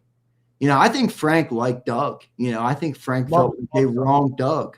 Yeah, but and Sirianni and him are best friends. Dude. He understands the complexities of running an NFL organization, but I don't think he wants to come back here. I don't. I really don't. I don't even think he wants to be a consultant here. Now, I can't speak for Frank. Maybe he does, but if I had to guess, I would say no. Well, he's going to be more of a play caller in New York. Yeah, I think it's actually not a bad fit for him. You got a guy who's a defensive head coach who can manage, the discipline and the hype and the hoopla and all that crap, and Frank can coach offense. His problem there is who's his quarterback, man? Yeah. They're not playmakers. They don't have a quarterback. I mean, is Justin Fields going to be his QB? Oh, no way. Oh, man. I'd go get Mac Jones. Breaking news, the Eagles have elevated Kevin Patullo back to the OC. Wow, would that win it all over right there, man? Right there, right? Well, you know what else is funny? That I haven't heard anybody talk about this. Kevin Patullo is not fired. No, he's not. He got demoted. He's still on the team. Yeah. He's still a part of the coaching staff. So dude, this organization. All right, and I know people only look at the success, and they've been very successful. I don't say this to say that they haven't been successful, but I've been talking to some people. I talked to this dude at a club who knows all these guys that are high up in the Eagles. They know a bunch of these dudes know the owner. This is a weird organization, man. They run a weird ship. I'm telling all you guys. I'm not telling you to not be a fan. I'm not telling you they haven't been successful. The only thing I'm telling you is inside those NovaCare walls, it is run in an odd way, different than most organizations I think are run across the NFL. They are. They have this weird air of nobody's allowed to be truthful. Nobody's allowed to speak out. I think people walk on eggshells. I think there's I don't know. So is it fun to go to work there? I don't know. I can't speak. I'm not saying it's not fun to go to work there. I don't know. Maybe it is. Maybe some people like it. For my style, it wouldn't be very fun, but I can't speak for everybody. I've just heard some things about that organization. Dude, it's a weird organization. The Philadelphia Eagles run a weird organization. They do. It's all good. I mean, they've been successful. But when you get into situations like this where you have coaching and personalities and all these different things, it doesn't surprise me that nobody wants to be a coach here. There's something that you and me have a lot in common. And you know what that is? We ask blunt questions. How come nobody wants to work with Nick? I think Nick is a lackey for the organization. Successful one. Very successful. But I don't think Nick Sirianni is who he is right now. Like, I don't think Nick Sirianni is his core self working for the Eagles. That's just my hunch. That doesn't mean he'd be all that much better in his own environment. But do you think Nick could go somewhere and have the same success he has here? I don't think Nick is a bad football coach. I'm sorry. I do not. I have seen nothing to indicate that he's a bad football coach. Nothing. Even with these guys not want to come work here? That has to do with Nick? Why wouldn't you want to come to a place that's 50-18 and has all this? All right. So, but with that said, then you're assuming that Nick Sirianni has set the structure. Has he? I'm assuming that Nick is overseeing the offense and how these coaches would have to work inside that coaching staff. Yeah, I don't think that's the case. Okay. So what's the case? So you're saying is it Howie or Laurie or the quarterback? Why don't these guys want this job? I can't put a finger on it without, people have reasons for doing things, do they not? They do, but why was Doug? It's the same reason we talk about this all the time. Why was Doug fired? Doug wasn't gonna, placate to every demand. Nick is a Super Bowl winning head coach less than a year ago. He's still not demand. He still doesn't get his way in any regard. In fact, they made him head the press. I've never seen a press release come out from the Eagles that's headlined by the head coach. They press released Nick Sirianni into firing Kevin Patullo. He does whatever they want. It's okay. I don't blame him. He's making $5 million. I do He's got a family, or $10 million, whatever he's making. I get it. He's a successful. I'm not blaming him. I'm just saying I don't think Nick is the head of the snake at all. All right. Can you play a game with me here? Oh, sure. Gosh, here we go. It's let's see here now. 3:51. Philadelphia time. It's January 27th. Help me out here. You had to pick a quarterback today. Quarterback your football team with that Eagle talent. You take Darnold or Hurts.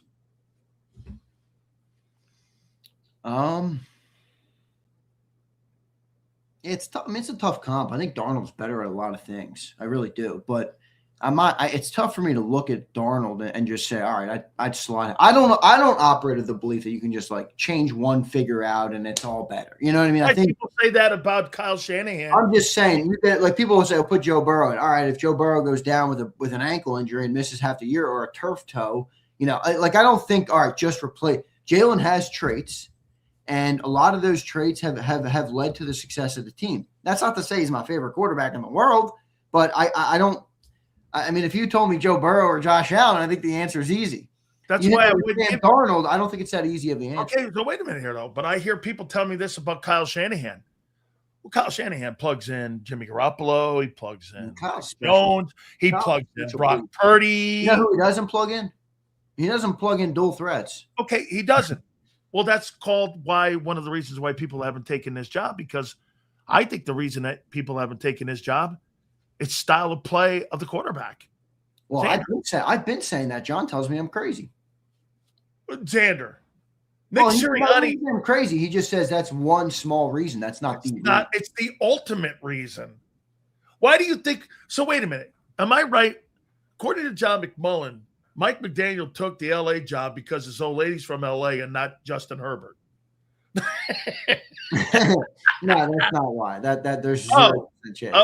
Justin Herbert. Okay. I mean, Cali's an added benefit. I mean, I'm scraping ice. Really, with the taxes? No, it ain't, brother. No, it ain't. I'm scraping ice off the ground. Everybody's got their pros and cons, right? It ain't what you think. I don't mind the weather. The weather doesn't bother me. Hey, man, do you think this thing gets closed up by the end of the week? Or do you think this thing carry? Hey, I'm praying this thing goes out another week. Right, they brought in another guy to interview, so I forgot there is another name. You know who it is? 16. Man, I think it's 15, right? 15, okay. Mannion? Is that right? Does that sound right? No, I don't know. I've heard of him. He's a former quarterback. The Eagles interviewed Packers QB coach Sean Mannion for their offensive coordinator job. A source never called plays. He worked for the Packers the last 2 seasons and helped Jordan Love rank 6th in the NFL this season with a QB rating of 101.2. Now that is some agent speak, folks. That is Kevin Patullo 2.0. He's never called plays.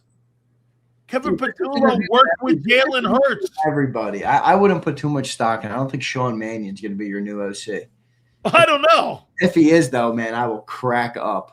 I mean, this is almost becoming comedic at this point. It is. If we didn't win a Super Bowl last year, I think this would hurt a lot more. But this is, at this point, this is comedic to some extent.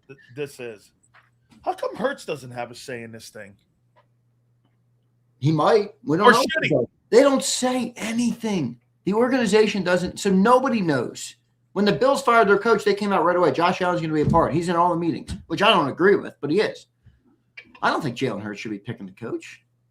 No. I said have a say in it. No, it's a fair. I don't know the answer. I don't think he should be. I don't think Josh Allen should be. I don't think any quarterback should be picking the coach. Oh, Allen's responsible for Brady getting that job. Yeah, and I don't think it's a good move. He's completely responsible. I think Brian Dable would have been a better hire for them. But think of this, though. He has a play caller he's comfortable with. He's not going to go anywhere for 5 years.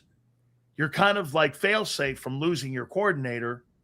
You think Jalen doesn't want to help him anymore because last time he gave him a guy, it was Brian Johnson, and he had a pretty damn. I mean, for a first year, I'd like to look up a database of rankings for offenses of coordinators who are a first-year coordinator and play caller in the NFL.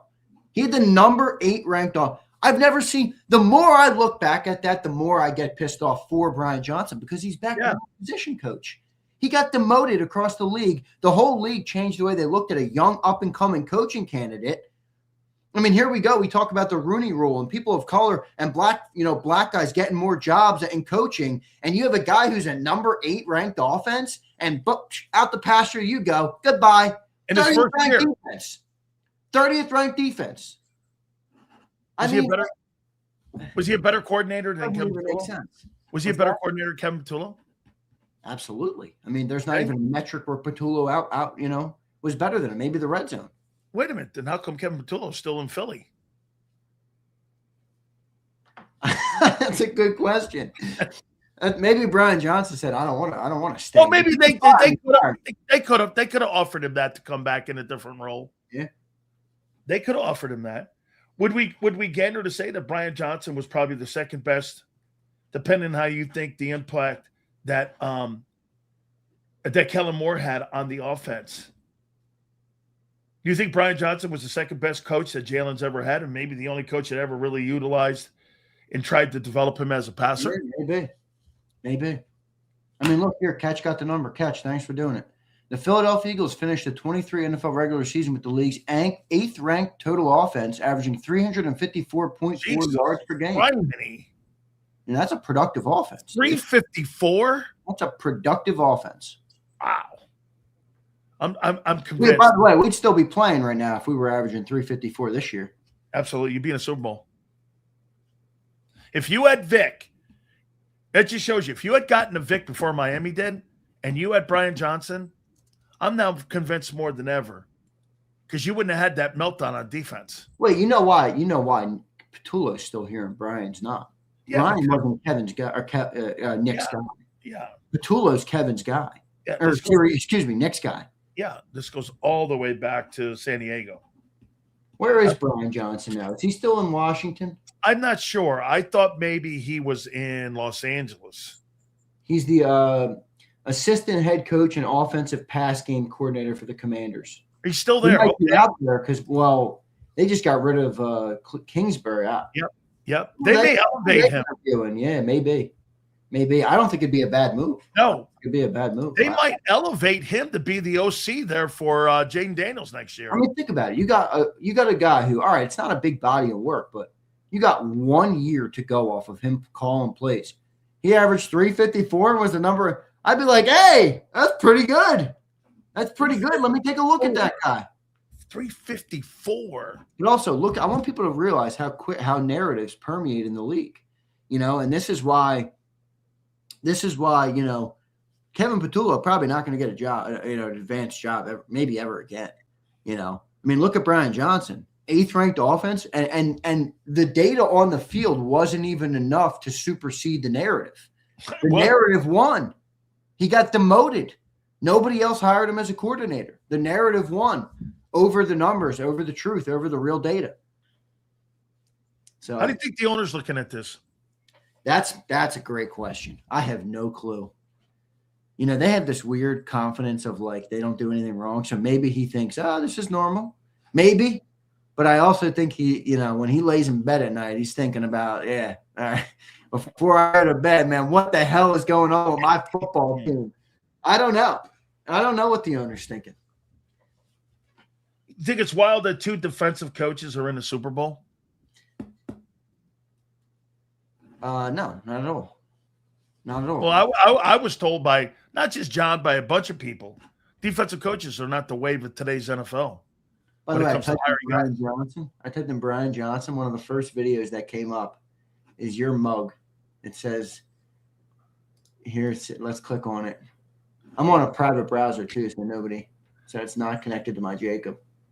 Here it is. Sileo says, Brian Johnson was a better play caller than Kevin Patullo. There you go. That's a take we shared on JAKIB. It came up when I typed in Brian Johnson's name.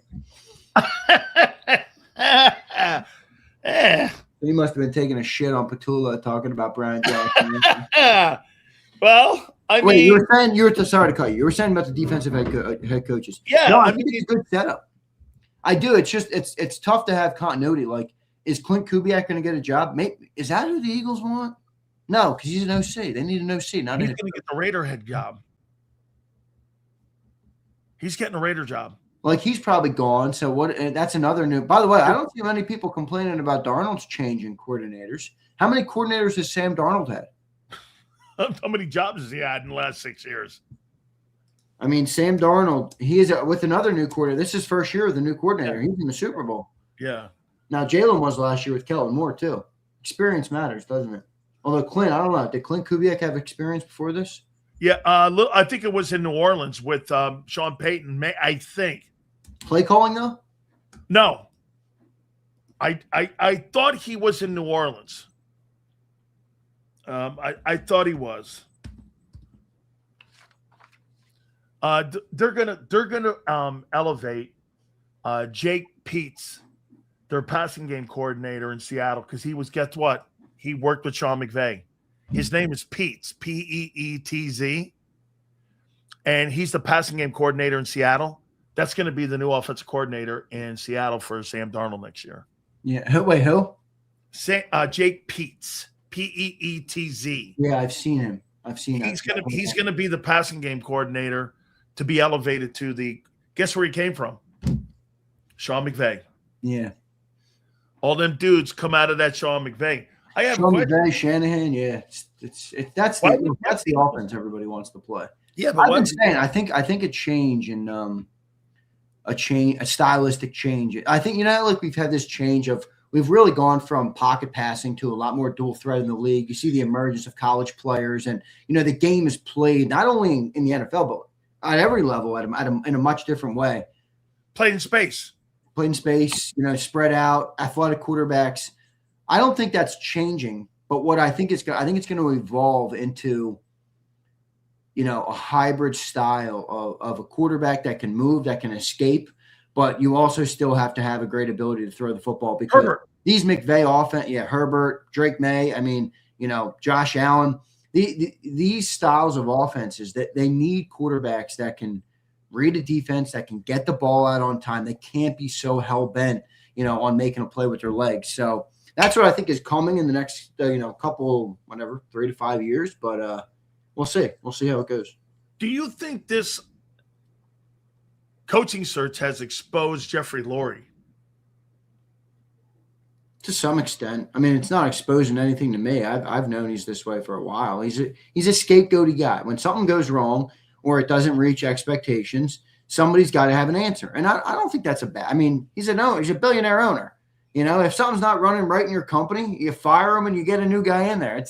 I'm not breaking news here, but that's kind of his mentality. And in a game of football, there's so much context that could rub people the wrong way. I mean, why is that? You think that's pushing the offensive coordinators, and that's why they're pushing back on the job? That's the only thing. I just think it's all factor. I think when everybody gets a new job, you lay out pros and cons. In the con list, that's one of them. I could get scapegoated. I could be fired in a year. They could blame everything on me, and then not much of it was on me. That's part of it. So I think people do look at it.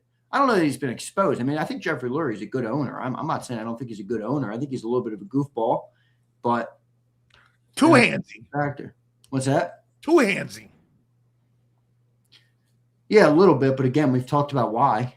Okay, well, I mean, again, and I bring you up with the greatest example of all time is the guy in New England. The guy in New England has patience. The guy in now he didn't have it with Jared Mayo.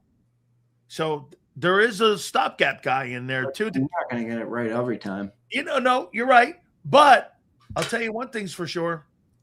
That guy just steps out of the light, and he's there with his 32-year-old Gumad, and he hangs out in the booth. Okay, I was like this. I said, is that his daughter? Is that his chick that he had there in Denver? This is coming. This is what somebody shared me.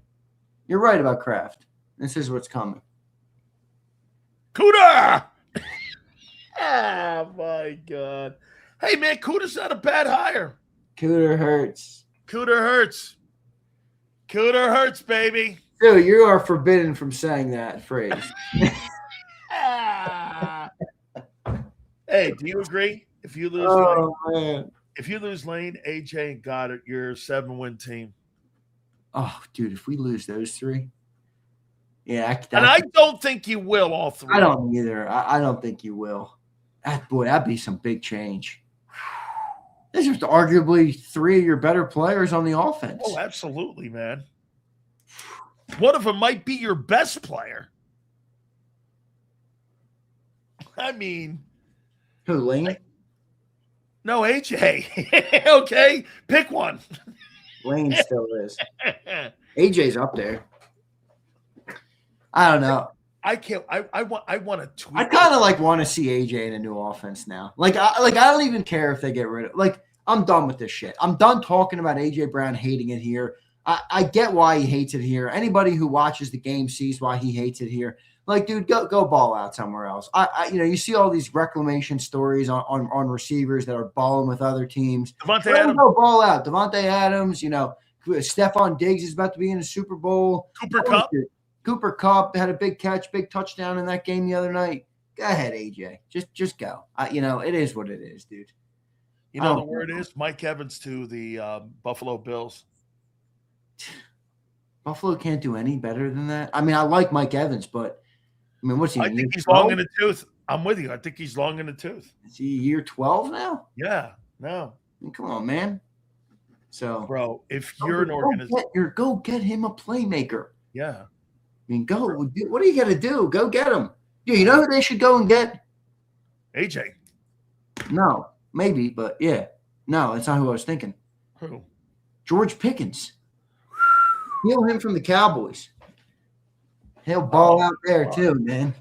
Oh my God. I actually think Dak's a better fit for him. It is. Dak's a timing thrower. He gets that ball out.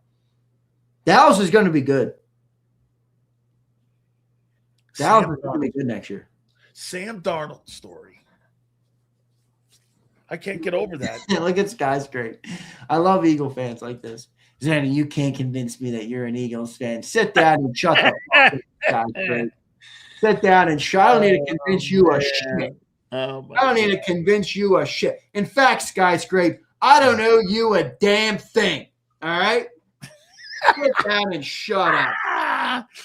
Holy shit! This whole search is making. What am I, 16? I think it's the blame that. Blame the 15-day search. I'm delirious.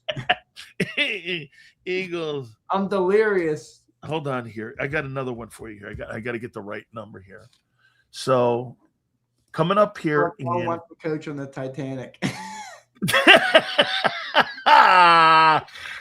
Oh my God! All right, Z. So coming up here. In 40 days, the Eagles are currently right now, they're 18th in cap space. What's their number one priority in your opinion? The Eagles' number one priority? Yeah, they're 18th in cap space right now. You mean from a roster personnel standpoint? Yeah. Because my answer was gonna fire some people up, but I won't go down that road. I'll go down the personnel road. Yeah, here's the dilemma I'm having mentally right now. They got $10 million in cap room right now. If you look objectively at the team, you would say, all right, we got to improve the offense, not the defense. The defense could be better, but we need to improve the offense. But then you look at the offense, and everybody's paid. There's not really a whole lot of places to upgrade. You're not going to upgrade wide receiver 1. You're not going to upgrade wide receiver 2. You're not going to upgrade the quarterback. You're not going to pay another right tackle. You're not going to pay another left tackle. Your center and your left guard are both on max contracts. Dallas Goedert is probably a top, 7 or 8 tight end in football. Going to be tough to upgrade that. You can upgrade Jahan Dotson. You can upgrade Grant Calcaterra in 12 personnel. You can upgrade maybe Tyler Steen. So, who are we upgrading on the off? That's my problem. So then I go over to the defensive side. I think you need another cornerback. Adoree held his own late in the year, but you're probably going to need another guy there. Edge rusher, are we paying Jalen Phillips? Probably not. Maybe, though. Maybe. What are you doing with Amaro Jomo? Well, we got next year, so we'll probably let him go into his final year. I don't think they're going to. So they'll Milton Williams him. Probably. Okay. So, well, here let me give you and everyone a little bit of love here on this. The Chargers next year have $80 million in cap space. Wow. They're third. Guess who's fourth? The Seahawks. Wow. Fourth. with $72 million in cap. Oh, they got the Seahawks. Well, let me look this up here. Sam Darnold contract. I think it's $100 million. 3 years, $100 million. I'm telling you now, that is the perfect sweet spot in today's game. That's why early in the year, if you remember, I was saying build a roster. I was saying Baker Mayfield had the best value contract because he was playing really good. And when you have a quarterback that's playing as good as the $50 million guys, and you're not paying them $50 million, you get that much of an advantage. This is why you always say most of the $50 million quarterbacks don't pan out. Nope. They're not worth their what. You can look at the right now. Deshaun Watson's not worth it. Trevor Lawrence, well, he was worth it this year. Jalen's been worth it because Hurts is worth it. Yeah, he won. I mean, he's won. So yeah. I agree with that. But you could look down the list. Kyler Murray got paid $50 million. I mean, a lot of these guys. So, that's a sweet spot. So that's a win there, paying him $100 million. Look at the quarterbacks in the Super Bowl. One guy's a journeyman, the other guy's on a rookie deal. Yeah, and they paid Stat. They lowballed Stafford this year, didn't they? Yeah, he's got. I think it was like 38. Yeah, 2-year 84, so $40 million. Yeah. How about this one? The Commanders got $70 million in cap space. Okay, so they're going to make a lot of moves. The Rams have $47 million in cap space. And here's another beauty: the New England Patriots have $35 million in cap space. That's not the perfect indication of how to, what a team's going to be able to do, but it does give you a flexibility metric on how much. Yeah. Right. They're going to be able to add, though. They're going to be able to add players. Yeah, but who's their GM? Who's their GMs? People told me the same thing. Wait, the same thing was said though last year. The Commanders have $96 million of cap space. Congratulations. Yeah. You signed a bunch of geriatrics and your team sucked, as I told you. So what if they went and got George Pickens for Jaden Daniels, and they went out and they started building that old line like the Bears did? Well, they just paid $32 million to Terry McLaurin, so put him on the other side. Okay. Well, hey, Dallas is going to have to figure that out if they want to pay another guy. How's their offensive line? How's their defensive line? They're going to do what the Bears did. Bears added 3 different guys. Boy, the older guy, the Bears added. You're like a lover, like for the Commanders. What have they done to make you such a lover? They had a generational opportunity with a quarterback on a rookie deal who played like an MVP player. Okay. And they loaded the roster with why do you hate the kid? I don't hate the kid at all. I think they did him a complete disservice. Okay. Well, guess what? This is year 2 of them owning the team. All right. And in year 1, they made a lot of bad times. I'm high on that team is because anything Magic Johnson gets involved in. I think those guys, Magic Johnson's got championship rings all over the wazoo. I'm not saying that. I mean, how many football championship rings does he have? Well, we're going to see. I know this. He's got championships in hoop and baseball. I just don't know. I get it. I'm not saying Magic's not, a legend, but I don't think the Commanders did any of the right moves. So. I don't think the Philadelphia Eagles have a lot of room this coming year. Where are you gonna fix? You can't fix your center. You're hoping for health. Yeah, you're hoping for health on the offensive line, and you're hoping the team runs the ball better. You know what? That's a place I'd add. Forget this. Saquon's got to be the bell cow. I like Saquon. He can't catch, he can't block, and he's not that versatile of a runner. Go get a great look at the Bears this year. Ben Johnson left the Lions, a team that they have Jahmyr Gibbs and David Montgomery, and he went to the Bears and he had DeAndre Swift and Kyle Monangai, 2 lesser players than what he had in Detroit, and he made them more productive than the guys in Detroit were. It's a great idea to have a tandem of backs. Go and get a guy who's a little bit of a scat back, who can catch the ball out of the backfield. Tell Jalen's got to check the ball down a little bit more. Get an offensive play caller who can, create some plays, some manufactured touches, and try and spread the offense that way. I think it's a good idea.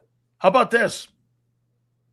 Travis Etienne, Javonte Williams, who had a pretty good year in Dallas. Yeah, he had a great year in Dallas. Yep. Kenneth Walker. What a player he is, man. He's a free agent. Those two running. Wait, is he this year? 2026. I bet you the Seahawks pay him.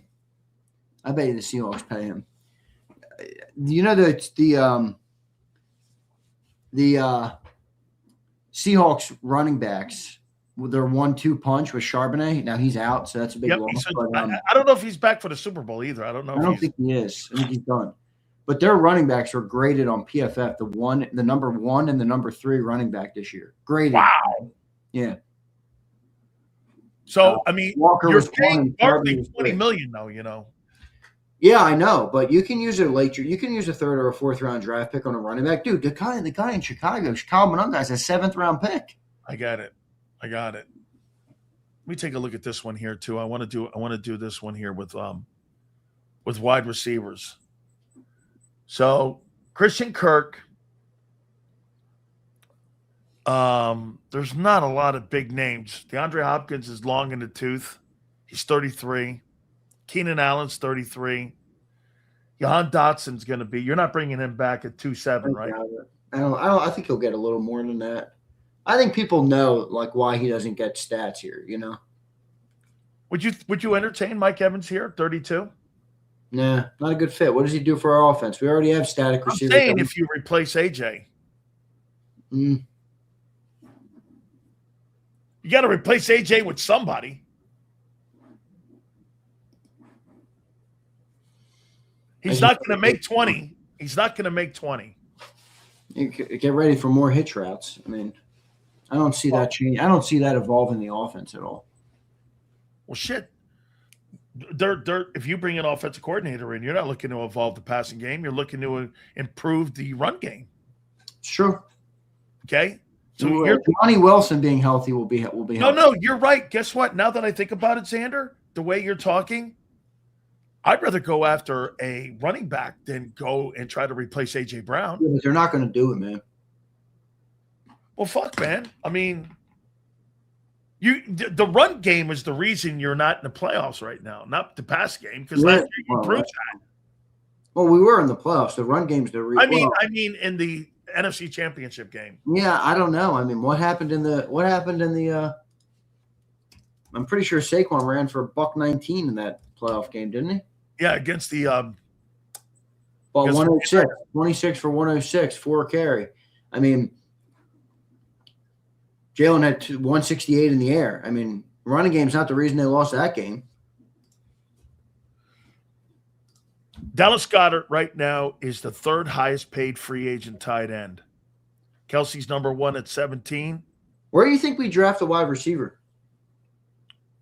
Because even if AJ's back, I mean, how long? Yeah, I mean, what's it, 1 more year? 4.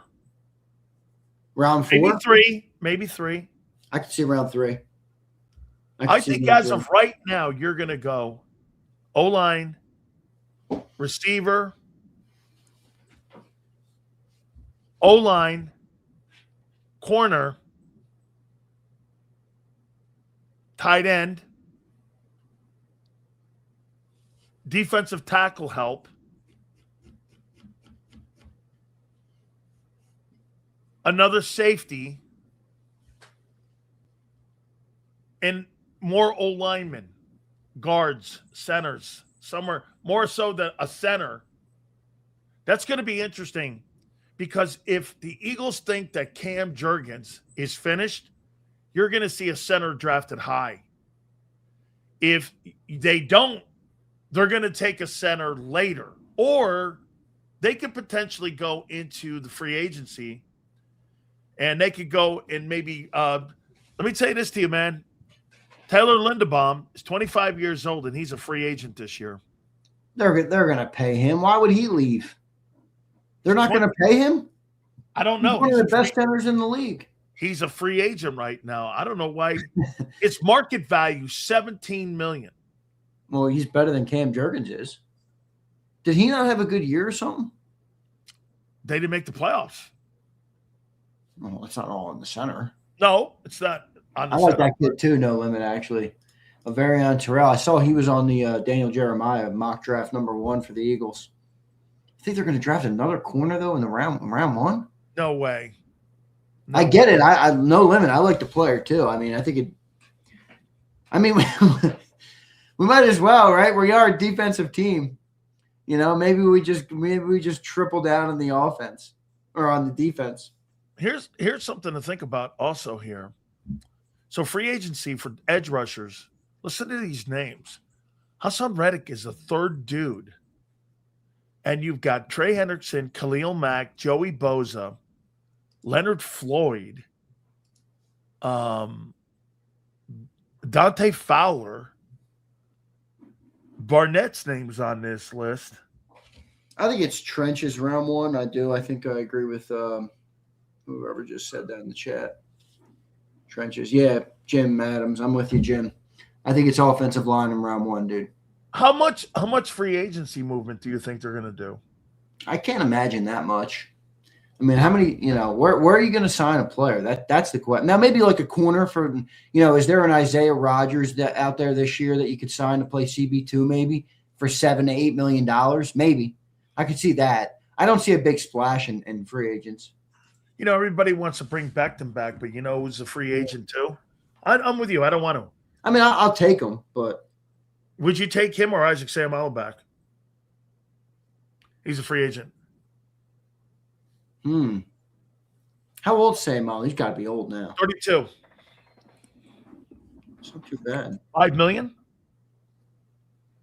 $5 million to put Seumalo back in the offensive line?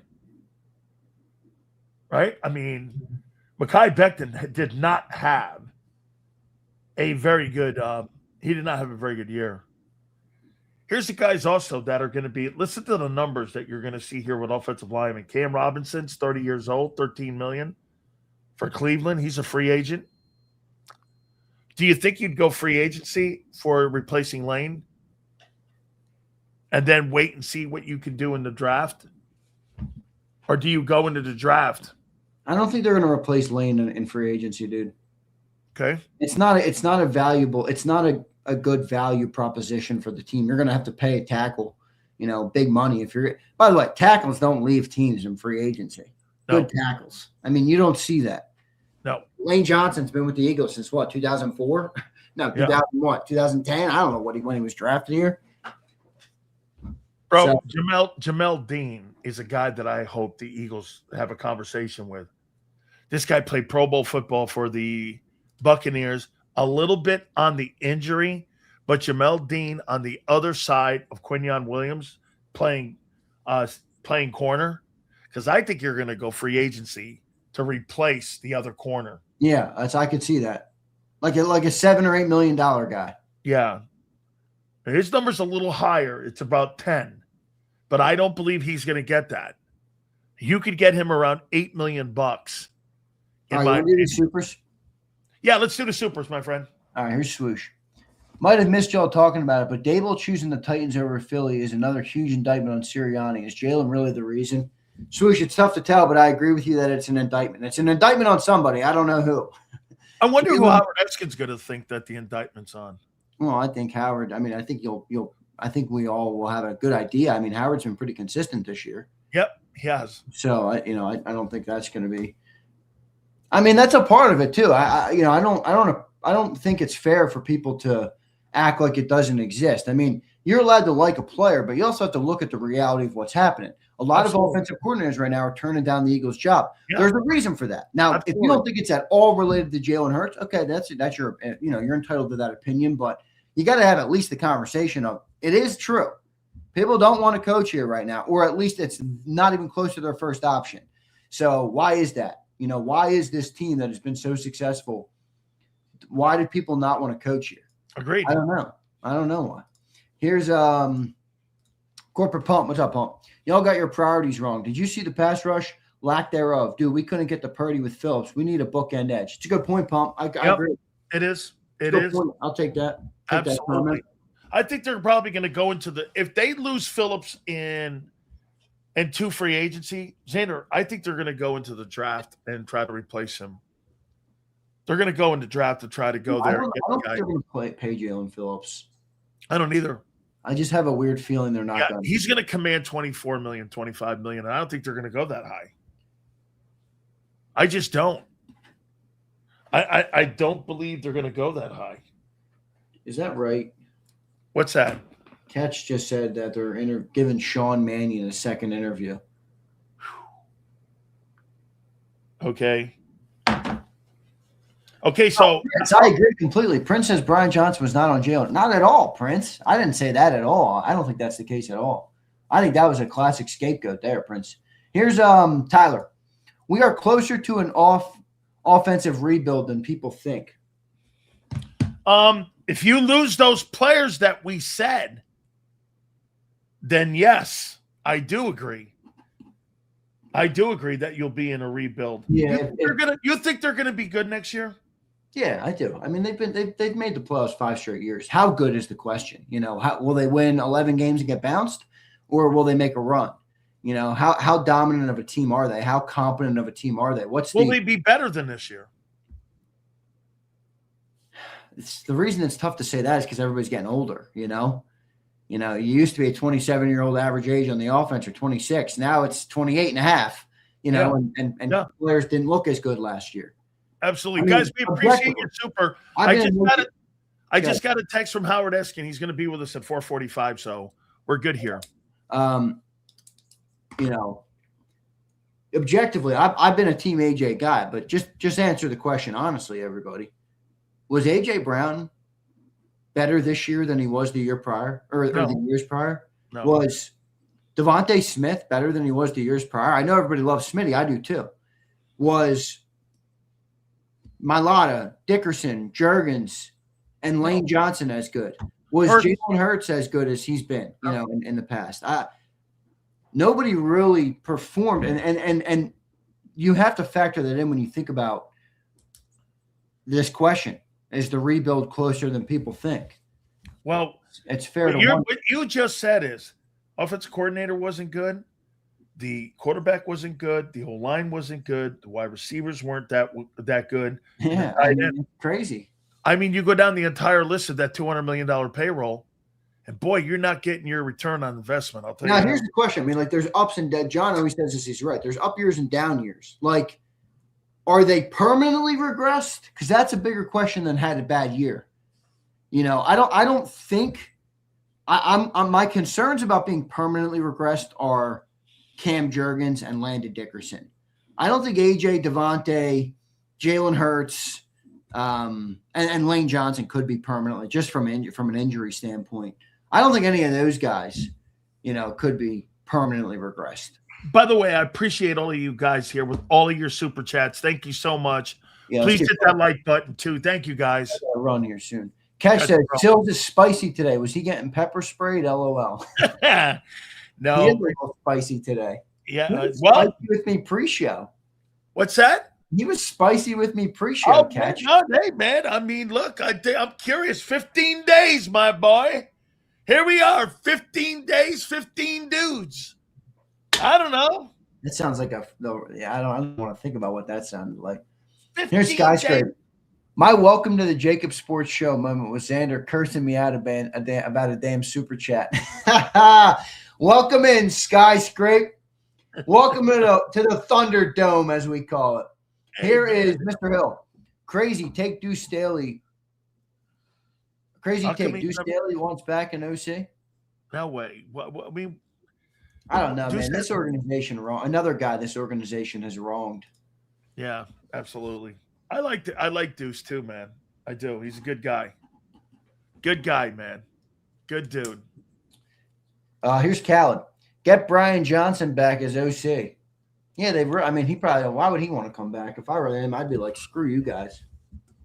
My comment on Kevin Patullo, though. I mean, no way. Okay, that's literally not possible. No. I get it, but so you're gonna. What's the guy's name they interviewed today? Minion? Man.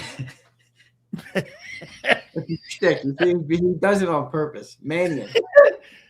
Some dude named Minion is going to come in for a second interview who's never fucking been a play caller.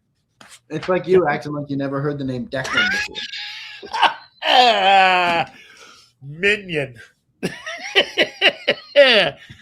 Bring anybody in Philly, man. Kick his ass and throw him to the wolves. Here's Wild Bear. I have a feeling we'll be down for a while, at least until we get rid of Sirianni. Wow, Wild Bear. You're normally optimistic, Wild Bear. Yeah, but Big Z, I can't believe that you in the big bad media.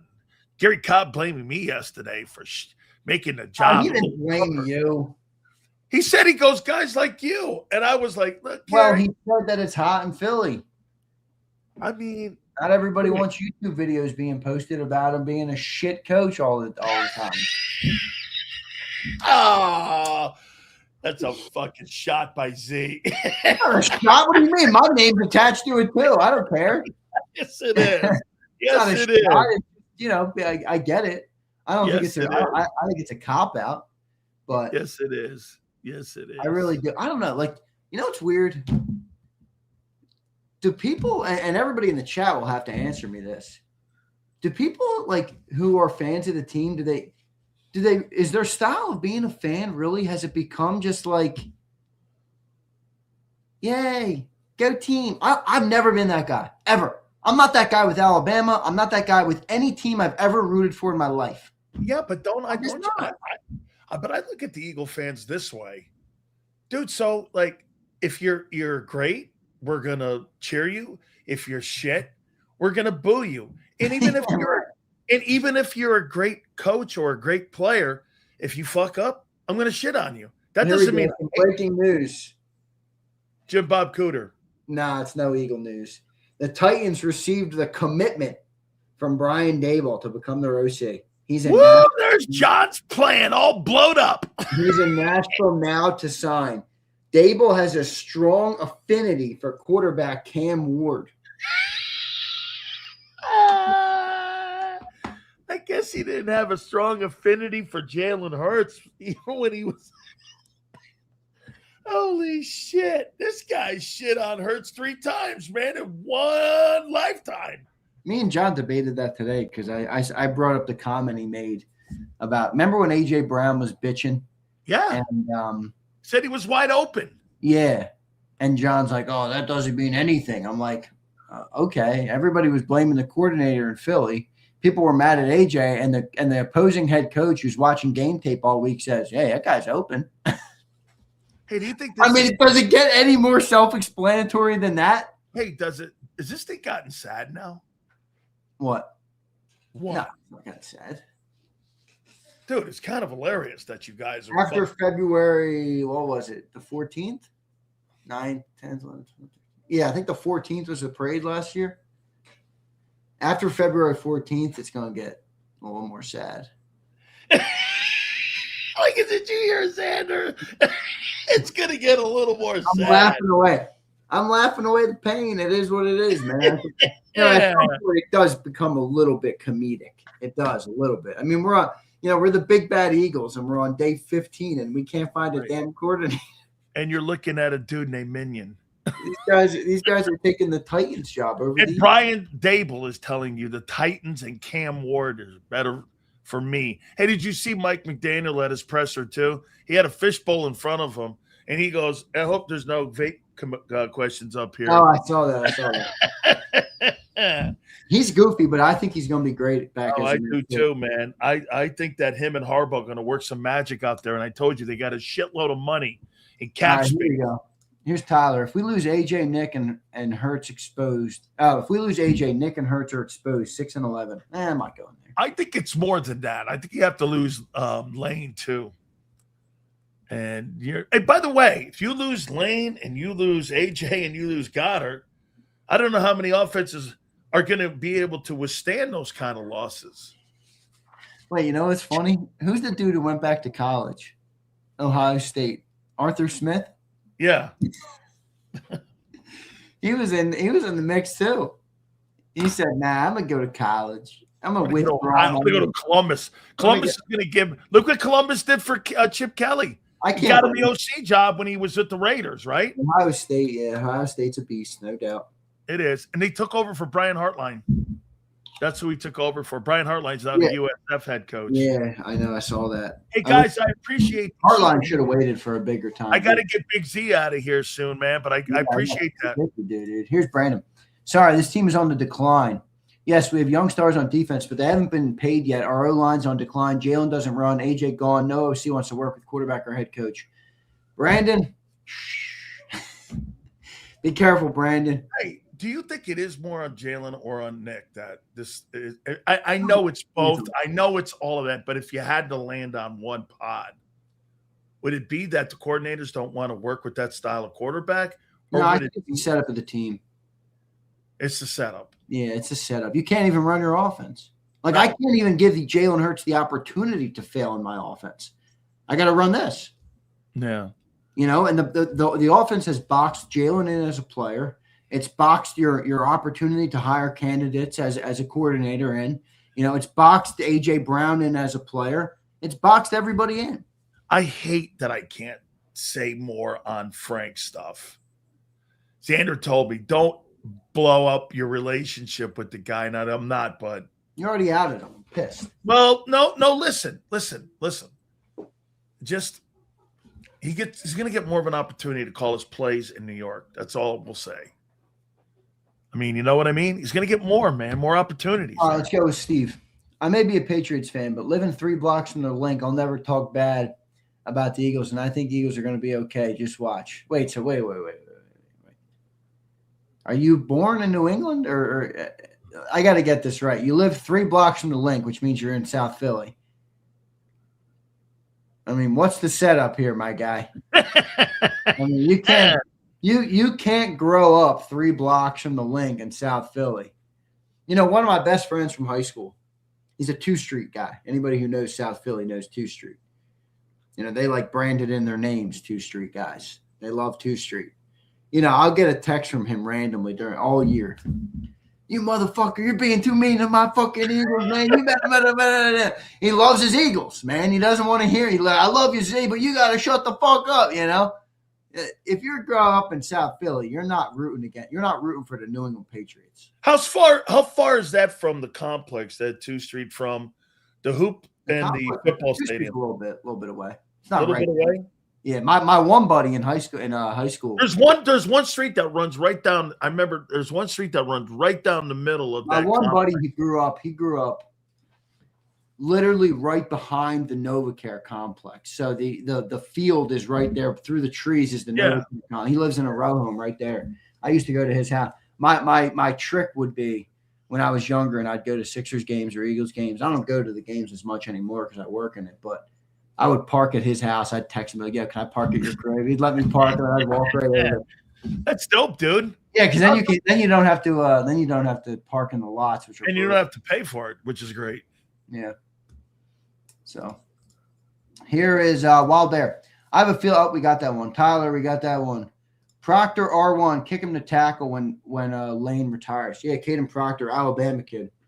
A lot of people love this guy. Say he's the second best guy to the Miami guy. I think he's the third best behind that Utah kid. Yeah, Fano, something like that. Yeah, Fano. Yeah. I think he's going to be. I think those 3 guys are going to be the dudes that are going to be in the draft, in the top end of the draft. Those tackle guys. Here's Jeff Bone. What are we doing with Nolan Smith? Good question. What should you do with him? Do you pick his extension up? I probably picked a 5th year up. It depends what it is. I mean, he hasn't made a Pro Bowl. I don't think he's a bad player. No, he's not a bad player. The question is, do you want him to be your staple edge? I don't know about that. Would you trade him? I mean, then are you paying Jalen? If you're paying Jalen Phillips, then it's more plausible. Yeah, but you're not getting a 1 back for that kid. No, you're getting maybe a 4 or 3. Yeah. Yep, 4. You're going to get a 4 for the guy. That don't sound like value. Yeah, I think you give Nolan some time. I don't think trading him. I'm with Twig. I keep him another year. Yeah, I'm not out on him yet. I keep him. Yeah. Yeah. All right, here is F. Sean Mannion. It's Cooter time. Here's Ben Workin. Ben, what's up, dude? If we lose AJ and Lane, we will be going 2-and-out. We will start going 2-and-out. 3-and-out will become 2-and-out. You got to be. They'll just start punting it on 3rd down. Man. Who's that guy? What's his name? Brandon Lee Gouton that you had? Yeah, BLG. And he came up with a line that was great. He goes, "Give me a line of the year for the Eagles. 3-and-out." That's pretty much right on, right? That one, yeah, it is. Here's Kyle. I'm seeing guys like Proctor and Lomu falling into round 1. trade back, get one, then you can get the kid like Bell around too. Yeah, I like Bell too. The receiver from Louisville, the Chris Bell kid. He's a good player. I don't think they're going to got a shitload of draft picks, man. I don't know if they're ready to go receiver and that premium pick like that. Here's a swoosh. Oh, we got that one. Thank you, swoosh. Let's go to Pumper. We forget too fast. Under KP, 3rd and long, it was a handoff inside zone. Under Brian Johnson, it's 3rd and long, QB draw. Equally ass cheeks. 8th overall and 25th overall. Not the same. So, would you trade for Carnell Lake? I mean, would you want Carnell Lake? Makai Lemon for? Would you draft a wide receiver in the first round? Carnell Tate. Carnell Tate, yes. Like, who the hell is Carnell Lake? I think he's a former kid Lemon player. Also for SC is pretty good. No, I don't think they're going to get Carnell Tate. Too high? He's going to be a hell of a player. Yeah, here's Nick Gonzalez. Just hire big wide cooter. Hire a big wide cooter. Yeah, you guys got to stop, man. I can't be talking. I'm on the air, man. I got family that watches my programs. You know, people permeate this shit across the internet. You guys got to stop with these nicknames, man. Big wide. Holy crap. I made the Pro Bowl with 0 yards, 37 out of 37, and I'm done. I don't know what you're saying there, Nick. I made the Pro Bowl with 0 yards, 37 out of 37 in ranking. Pro Bowl, so dumb. I think it's Hurts organization. I don't know. I think he's talking about Cam Jurgens there, made the Pro Bowl. Cam Jurgens. Promote Leffler to OC and hire a new quarterback coach. Philip says, was Bob Lang holding J-Mac at gunpoint? That's a good question. I thought so. All right, that's it. We got them all. All right, brother. Remember this. Howard Eskin said it the whole time. Everyone blaming Kevin Patullo, and here you are. Howard's been saying this, man. Pretty much all year he's been saying this right here. Well, we'll see. All right, brother. I appreciate it, man. There you go, my friend. I appreciate that. Thank you so much. Big Z, we'll catch you in the morning. Howard Eskin fitting us in today. I appreciate him doing this very much. Without further ado, it's 15 days, and yet no offensive coordinator. Now, does it matter? Frank Reich has basically told Frank, I'm not interested in the gig. And you know why? Because he says he's going to be able to be a play caller with the New York Jets. So Brian Dable takes the Titans job if he doesn't get the Raider gig. I think Clint Kubiak's getting that job. So he's going to work with Cam Ward, who just was drafted number 1 by the Titans. So I can't wait to hear what Howard says. Let's bring in our friend, the legendary man himself, Philadelphia's own. Howard Eskin joins us right now. Howard, thank you so much, my friend. How are you doing this day? Oh, I'm just great, but you answered all your questions. Why? No, you tell me. Why does nobody want to work with Nick Sirianni? No, I don't think that's the case. Okay. Then why doesn't anybody want the job? Why doesn't he? All right, let's just break it down. The offensive line probably will not be as good, although they were okay this year. They were better than okay. But you got age. You got Lane Johnson with age. I mean, I would be shocked if he doesn't come back. But he's older. Cam Jurgens, you got to hope, rebounds from an injured year. Landon Dickerson's another year older. Tough guy. And he plays hurt all the time. But so when you look at the offensive line, and they lost a guard to free agency, and Steen did not do as well. So let's break it down. The offensive line's not as good, which means as good as Saquon Barkley is, the running back won't be as good. And what does that leave you with? Without those two things being as good, then the quarterback's probably going to have problems, struggles. So there's a cycle with teams. So wait, are you saying right now, Howard, I'm not saying anything. This is funneling towards nobody wants the job because of the quarterback? No, it's nobody. I don't think people want the job because What is the upside when the offensive line's not as good, which means the running back's not as going to be as good, and Jalen Hurts needs the running game to be effective because he can't. It's obvious he can't take over a game. He may have done it once or twice, but he's not that quarterback to take over a game. So it's all three things that you come down to. So when somebody comes in as the offensive coordinator, they're looking probably because they could not have gotten a head coaching job. Would you agree with that? Yes, I would. Okay. So what makes you think that they're going to get a head coaching job if they see these deficiencies that exist with the Eagles? And it's just years of success, and it cycles. You can't keep that up forever. The Patriots did because they played in the worst division in football, and you had two buys back then. So you almost always had a bye, and they had Brady. So, but they almost always had the bye because it was for 15 years, it was a terrible division. Absolutely. Okay. So the NFC East is going to get better with John Harbaugh with the Giants. If Jaden Daniels is healthy, they have to be better than they were this year. I don't know that they're good enough to win the division. The Cowboys always suck, but they'll be they'll be serviceable. And the division, now this doesn't have anything to do with, I think, the coordinator.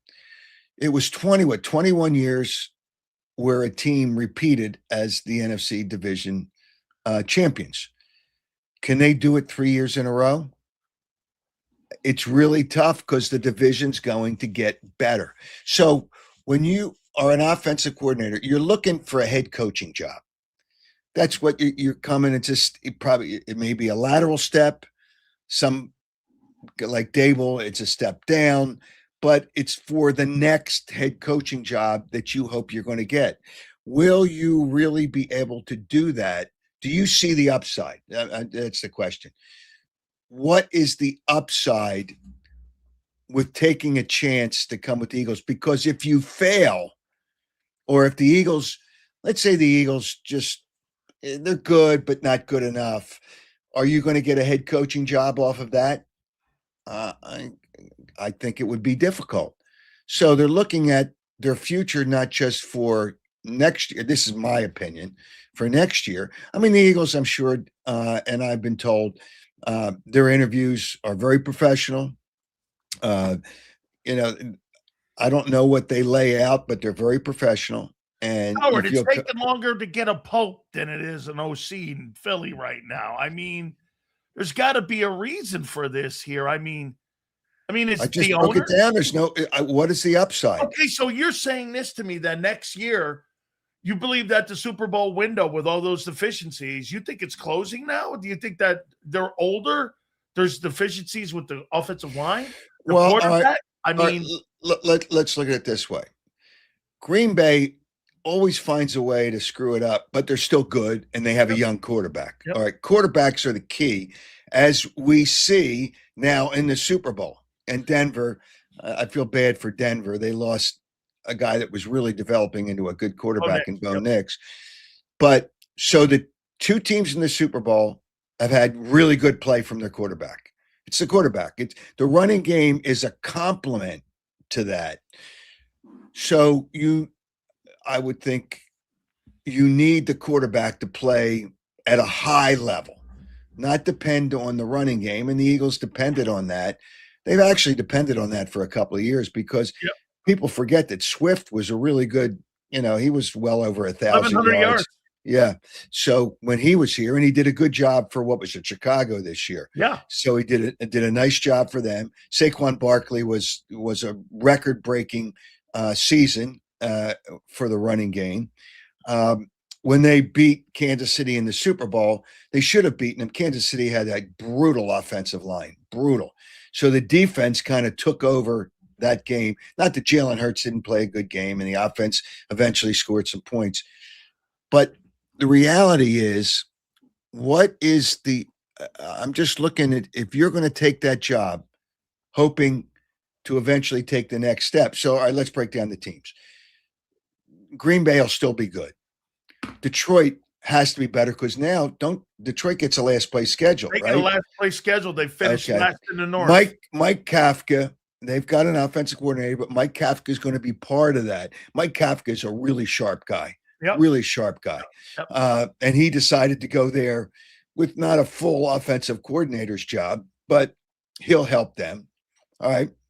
Minnesota, if McCarthy develops the way you see him developing, they should be a good team. If Stafford comes back, and I don't see any reason that Matthew Stafford wouldn't come back, can he have the kind of year he had this year? No, but I think the Rams will still be good. Seattle will be good. And San Francisco, I'm not quite sure about them, but they're a good team. All right. Atlanta with Kevin Stefanski, I think will be better because they've got some young players. The Bucks are still a competitive team. So when you look, and in the division, I don't know that the Giants can win the division, but it wouldn't surprise me that the Giants could win the division if the quarterback takes another step. And I think I know they've got some good draft picks. And they got Neighbors coming back too. So if they get Neighbors and another pick on the other side and no offensive line, I'm telling you, so they got a defense too. So 3-4 players, you know what? Like they did in Chicago, because Chicago's going to be another formidable team too in the NFC. And where does that put the Eagles? So if you look at the offensive coordinator, when they say, well, the defense won that game, what does that say for the offensive coordinator? That means he's not been the final piece. I'm not surprised that it's been a little bit struggle might be not the right word, but it's not been easy for them to come up with, for whatever reason. These guys are turning the job down. Some of them are. Yes, no. All the big name guys. You're now. So I'm going to go to your point. What you said all year about Kevin Patullo, and by the way, Kevin Patullo is still in the building. Well, if you're going to go and you're going to hire, do you have a problem with him being in the building? No. Okay. No, because here, get this. Well, Howard, if you're going to land on guys and you're going to settle on dudes, why'd you fire him in the first place? Because the fans are outrageous. Come on, you really think the organization like that to the fans? Yep. And the fact that the fans, they were destructive to his house, brutal with his kids in school, for his own benefit and maybe safety. I'm telling you. So you think that's a thing? A big yes. Yep. I mean, everybody knew it with at least 3 games left in the season, that he wasn't going to be the offensive coordinator next year, unless they went to the Super Bowl, and that was not going to happen. The teams, look at the teams in the playoffs. The Rams were better, right? Yep. Seattle was better. Yep. What other teams? Chicago was better. Okay. I didn't even mention Chicago being another team. Chicago's one of those teams too. Yes. Yeah. Okay. So you look at these teams that are better. I just why'd you fire him? Not sure. Why'd they fire him then? If there's there's going to be no changes. How about this, Howard? If there's going to be no changes to the offense, and Nick's going to run because he's 50-18 in 4 years, you're telling me that the reason they fired this guy is because of the outcry of Lincoln Financial and the Philadelphia fan base? Well, it goes beyond the gates of Lincoln Financial Field, because the city outraged. I mean, that's just a megaphone, that joint. I'm talking the fans are ruthless. They're ruthless. They really are. Okay, so let me go here then. Do you think next year this football team's a playoff team? Yeah, I do. I do think they're a playoff team. A true contender? Are they a Super Bowl team? Yeah. Right now, I don't think they are. Right now, as we speak right now. There's got to be some things that they do, but I don't know. I don't know. Free agency is not going to help them. The draft's got to help the development of players. You still have some pretty good players on the defense. I don't know what you do offensively, especially if A.J. Brown remains here, which I think he's obviously a great receiver. Then is he going to start complaining again? And is that going to be a problem? So, should they move off of him? I don't think you can get what you need for him. He's 30 or 31? Like 29-ish or something Okay. like that. Right So, and any team that gets him's going to have to sign him to a new contract. He's 32. Like, I mean, so I mean, like, I don't know how you're better without him. I don't think you're better either. But if the offense kind of is hit or miss, remember, look how many times that they didn't score 20 points in a game. Ton of games. I know, a lot of games. The average, I think I mentioned to you one time when I was on with you, I thought if the Eagles scored 24 in that playoff game, they win. And Jason Avant, when I had Jason Avant on my podcast, he said 24, the average of 24 points a game is like 14th or 15th in the NFL. That's not good enough anymore. You need to score points. How would Doug Peterson have handled A.J. Brown? The same way that they're handling him now. You just ask him to kind of just roll with it a little bit, and they're trying to get better and they're doing it. Doug Peterson, in the end, I don't know that Doug Peterson would come back because, again, I asked him if he would, and he said that he would come back as a consultant. Yeah, not as the coordinator. No, I didn't get that sense that he'd come back as a coordinator, but hey, but this shows me that I didn't even ask him the question because I didn't want to put him in a tough spot. Well, here, I asked him the question because I looked at what Mike Vrabel did with Josh McDaniels. And I know that Bob Kraft didn't want to bring Josh McDaniels back because he was a Belichick guy, and they had gone down that lane with him. And Vrabel went like this. He went, I want him back. You know what Kraft did? Okay, you get what you want. How come Jeffrey Lurie? Do you think Jeffrey Lurie empowers his coaches enough? Because I look at this is Kraft's 11th Super Bowl with 3 different regimes. If Nick Sirianni wanted Doug Peterson back, he would be able to get Doug Peterson back, especially now with the situation they're in. But you got to look at it this way: Nick Sirianni never worked with Doug Peterson and didn't have a connection with Doug Peterson. No. So he had it with other people. So I love to see Doug get a job. I really would. I think he could be valuable to a team.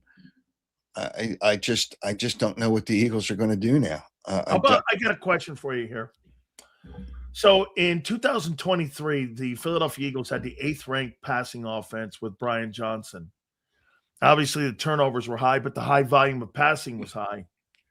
If you had Vic Fangio as the defensive coordinator that year instead of Sean Desai and Matt Patricia, I mean, they're in the Super Bowl. Probably. You know, I think that they're in the Super Bowl. Yeah, I don't know how many points so they my point averaged is that year. they fired Brian Johnson, and that was a bad move by the organization where they weren't patient and didn't bring him back for another year. No, and but then they got was Steichen the next guy? Was Shane Steichen the next guy? It was Kellen Moore. Oh, Kellen Moore came after Shane Steichen. He came after Brian Johnson. He did. Yeah. Are you sure Shane was before? Shane was the first one for 22. And remember, Shane was already on the staff in 21. And then in 22, Shane was the OC, and then Shane left for the Indianapolis job. 23 was Brian Johnson. 24 was Kellen Moore. Now 25 this past season. I didn't remember that sequence. But, I just and Brian Johnson had known Jalen Hurts since high school? Houston, yeah. Yeah. So I But there's another sign of the organization not showing patience. And why, again, that the OCs out there probably were like this. These guys don't let anybody grow. These guys are like, they don't let anybody sit here and grow as the offensive coordinator around the quarterback. Well, the other problem, the coaches know what happened in the city. I mean, it was public knowledge that fans went after Kevin Patullo by egging his house. So if fans are going to react, like they always go after the coaches rather than the players. They always go after the coaches. Because they fall. And I think anybody that wants to take the job understands that if you don't succeed, it's fans are probably 50% of the decision. I would say 50% of it. Not always. You mean like, so the media too, you think the media and guys like you, I got to I think the media in there too. For the most part, the media is kind of soft when it comes to that. Than it was. Softer. Yeah, right. Okay. It's kind of softer than it's not the same group that you guys were. Like Andy Reid had wolves around him. These guys are puppies around these coaches today. So I want to play a game with you here. All right. Am I going to like the game? I don't know. So it is right now. It's 5:02 here. In Eastern time. Yeah, and it's January 27th. You ready? Correct. If you had to pick a quarterback right now to quarterback your football team in Philadelphia, would you pick Sam Darnold or Jalen Hurts? Well, that's a simple question, isn't it? You really think that's a tough question? Sam Darnold's a journeyman, according to Eagle fans. He was. Not anymore. Yeah. Oh, what changed that? A good organization? He got to the Super Bowl. With a good organization, you mean? With good players around him, and good defense. Good coaching. Which, defense, when Russell Wilson. Really sounds like the guy in Philly, doesn't it? Good defense, what? Good players. Well, but good players. But when he just took me. Oh, when Russell Wilson got to the Super Bowl, do you think Russell Wilson was the star of that team? No, it was Marshawn Lynch in the defense. And the defense gave him short fields.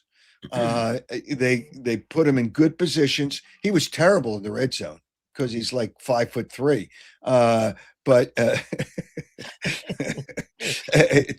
and he's such a fraud too. If he makes the Hall of Fame, I will never, ever, ever again talk about the Pro Football Hall of Fame. I think he played himself out of that game.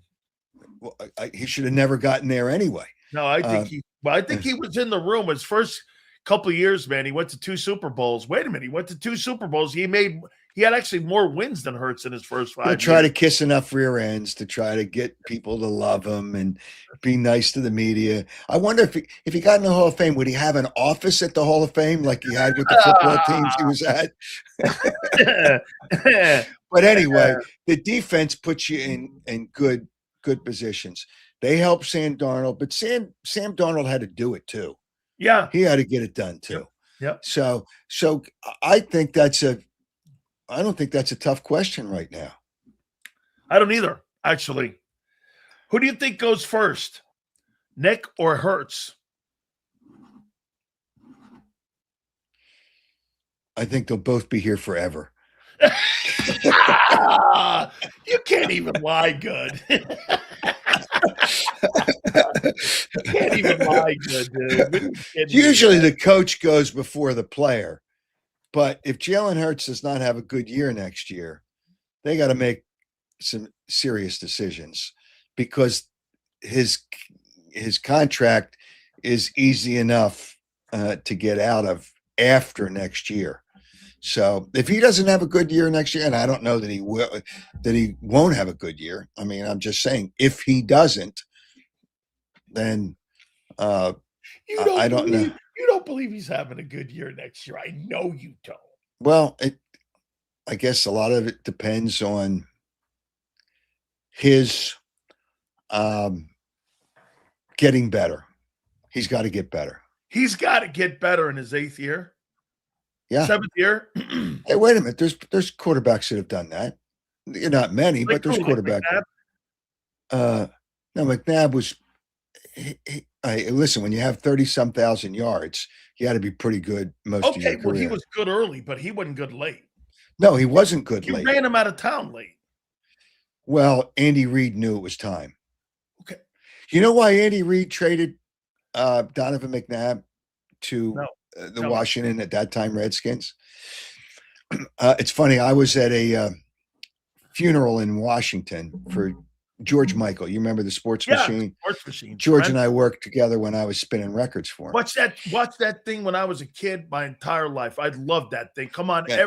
he did it out of DC. What a great show. Yeah, he did it out of the network facility there. Yeah. But anyway, so George Michael, it was his funeral, it was his memorial service, and Dan Snyder was there. And Dan Snyder said to me, I got to know Dan through George Michael, and said, do you think the Eagles would trade us Donovan McNabb? I said, I'd be really, really surprised they would do that. But then they did in that offseason. And you know why Andy Reid traded Donovan McNabb? No. Because he didn't want the Redskins to take Sam Bradford, who was a stud coming out of college. Didn't develop in the pros because he was a different kind of guy, played in Philadelphia. He didn't want him to take Sam Bradford. And by trading McNabb, they didn't take Sam Bradford. That's why. But he knew it was time. He knew it was time with McNabb. Let me give you one little number on Sam Darnold, too, just if you're a Jets fan out there. In the last 2 years, he's won 31 ball games. He's won more ball games in the last 2 years as a starting quarterback for Minnesota and Seattle than the Jets have won in the last 5 years combined. Jets suck. I mean, it's such a bad organization. I don't know. Did they hire 5 years, Howard? 5 years he's got. Did they hire a head coach yet? Did they hire a head coach? I don't even know. Aaron Glenn, that dude from a year ago. Yeah. They got him in there doing. Frank's going to take that offensive coordinating gig. With the Jets? Yeah, because they're going to get probably another quarterback in there. So they got to get the quarterback to Mac Jones from San Francisco. You think they're going to get Mac Jones?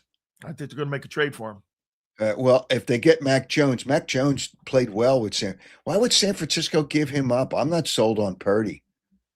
I'm not sold on Eagles. He's 4-2 in the playoffs. Yeah, and he gets hurt too. He does get hurt. He does. He does get hurt. You think the Super Bowl window's closed on this team, Eagles? It's not closed, but there's still a crack in the door. But I don't think that crack in the door. There's a crack in the door. There's a crack in the door. But you got to look at all the competition they're going to have. The cycle of teams that are really good for years, and the Eagles have kept that up for a while. But even on Andy Reid, they went down. And then after they won the Super Bowl 52 in 2017 team, they went down. There's cycles. And I don't know if the Eagles are in a bad – they try to prevent against it, but it's hard. You just can't keep all the good players. I mean, Milt Williams played great for the Patriots, and they couldn't keep him. You'd think they didn't want to keep him? Well, wait. Okay, you bring him up. This is the third Super Bowl in 4 years for Milton Williams. He's 26 years old. He's the same age as Jordan Davis. You drafted him in the third round. Why would Howie give up on a guy like that and let him walk out the building with no compensation? Because they couldn't afford him. They couldn't in the cap. I thought Howie makes everything work. Well, you can't He's a create better ball player than Jordan Davis. A different position. He's pretty much an edge rusher where Jordan Davis is the tackle. But the Patriots play him at nose, tackle, 5, 7, and 9 techniques. Okay. He's versatile, and that's what made that 24. Not every decision that you make, and I'm not saying that the Eagles had a choice. Jordan Davis had a better year this year. They're going to have to sign Jordan Davis. He's just not better than Milton, though. They missed on that move. And maybe they did. But they're going to have to sign Jordan Davis. And they're going to have to sign Jalen Phillips, you think? I don't know if they got that money. Because you got to right now they got 10 in cap space right now. Right. 10 They haven't maneuvered any money yet. You know how we will. There's void years that they'll probably add to some other team, some other players on the team. But they're right now, I think, if I'm not mistaken, I think they're 19th or 18th in cap space right now. So they don't have a lot of moving room right now. Nope. No, they don't. I don't know how they can. I don't know how they can sign him. They have to sign Jalen Carter. You have to sign. I would think you have to sign Jordan Davis. Then in a year, you can probably push off maybe until into next season. Cooper DeJean and Quinyon Mitchell. You got to sign those guys. Yeah, you got to.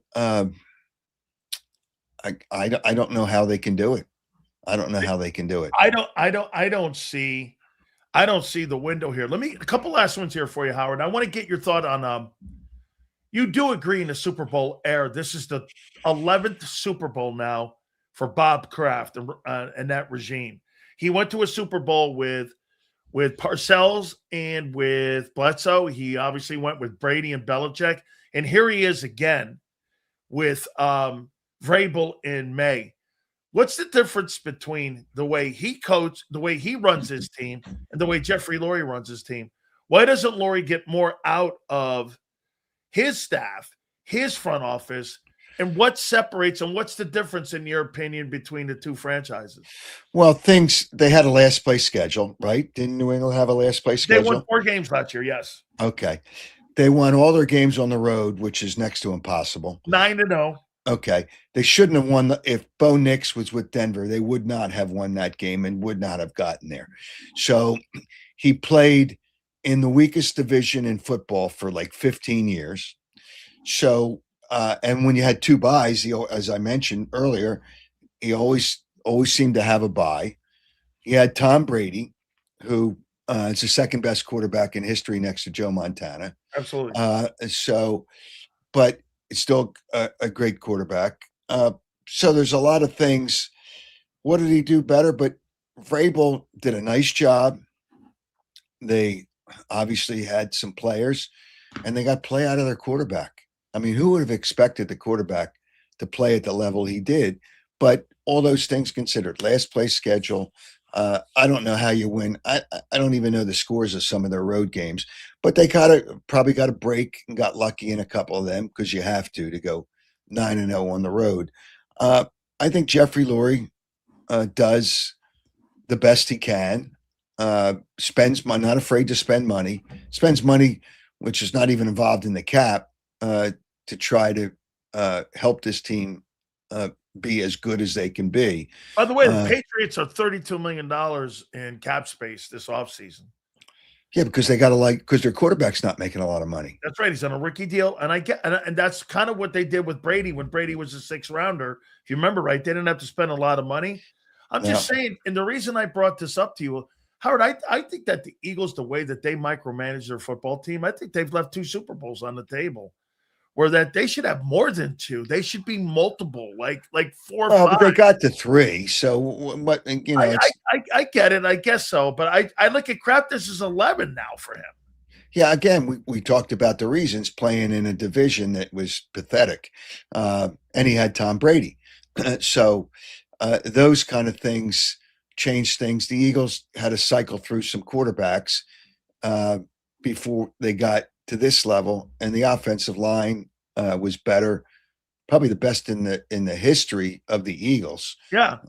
So no, I don't think they've done a bad job, but I don't think they left Super Bowls on the table. That's, other teams are playing to get there too. So they weren't good enough this year. That's the bottom line. They were not good enough to get there this year. So I'm watching the Sixers and the Knicks over the weekend. And I'm watching. Boy, are you sad. That's sad. Yeah. Sad. Watching any NBA game is sad. Hey, did you hear what happened last night in Minneapolis? Let me give you what happened in Minneapolis. So the NBA's T-Wolves last night, because of weather, they didn't want to play, and so they canceled the game. So check this out. The Minnesota Wild, which is in St. Paul, which is 9.5 miles between the two, of course, they played. So the NBA last night canceled the game. The NHL played their game. And you had people on CNN and everybody else going like, well, the Wild play in St. Paul. I'm like, hey, Einstein, it's only 10 miles between the two arenas.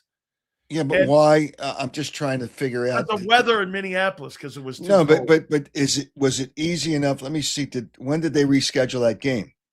I don't know about the rescheduling. I just know they canceled it. They canceled the game. And there may have been easy to reschedule where the hockey team maybe couldn't. They play in different arenas. Yeah, but reschedule it because of the schedule of the other team to fit a game. They didn't want to play because the NBA players didn't want to get off their asses and go play a game last night. Well, hello, it's January. It's Minnesota. That's a lot of it. I mean, well, look at the Sixers.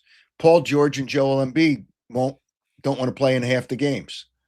So, but the players rule the game anyway. What the hell? Then why would I want to go as a fan? Why would I want to go to that arena to watch those guys play? Because you're stupid. And they are a good team. And they are a good team, but I can't watch an NBA game. I just can't do it. I can't do it. Sixers lost last night by 37 points. That's almost impossible. They got outscored in the third. I think it was the third quarter by 25 points. They got out-efforted last night. Well, yeah, because they were out-efforted. And Joel Embiid wanted it. I'll tell you why Joel Embiid didn't play last night. They have 3 games in 4 nights, and I get it. That's a tough thing. Tonight they play Milwaukee and Philadelphia. Who's Milwaukee missing? Giannis. Okay, their best player. Embiid didn't play against them last team because he can't stay with Giannis. But now that Giannis isn't there, Embiid will try to score 30 points. And he decided he didn't want to play last night, which is the tougher game, rather than play against Milwaukee, which is the easier game. So it's better for the Sixers, easier for the Sixers to win, because he just wants to score his points. And he figured against Charlotte, who's not playing badly this year, that he wouldn't be able to do that. So he just took the night off. And Paul George mailed it in last night. I think he played, but he mailed it in anyway. It's been a disaster, don't you think? Well, the NBA's a disaster. Let me see what Paul stealing money George had last night. Oh, you know what? Oh, he didn't play either. So they both took the night off. But look at the East right Paul now. George, left knee injury management. Manage this. Look at the East right now, outside of Detroit, right? Detroit's having a good year. They're 33-11 right now. Boston, Toronto, the Knicks, the Cavs, and the Sixers are within 4 games of one another right now for second place in the Eastern Division. You got the Heat hanging in there. You got all the way down to Atlanta. Think about that. If the Sixers can just play decent basketball, they could be a factor in the East this year. It's wide open. No. A factor with what? Come on, spare me. They're 3 games over 500. Spare me, will you? The Celtics are playing without their best player, although Brown's pretty good. Playing without their best player, and the Celtics are 12 games over 500, and in second place in the division. And Detroit's good. Boston's good. I'm not sure the Raptors aren't better. The Knicks are better. Come on, stop. Will you stop and spare me? It's still going to be Oklahoma City. You agree? Yeah, well, they're the best team. Them are the Spurs, right? The Bucks are in first place.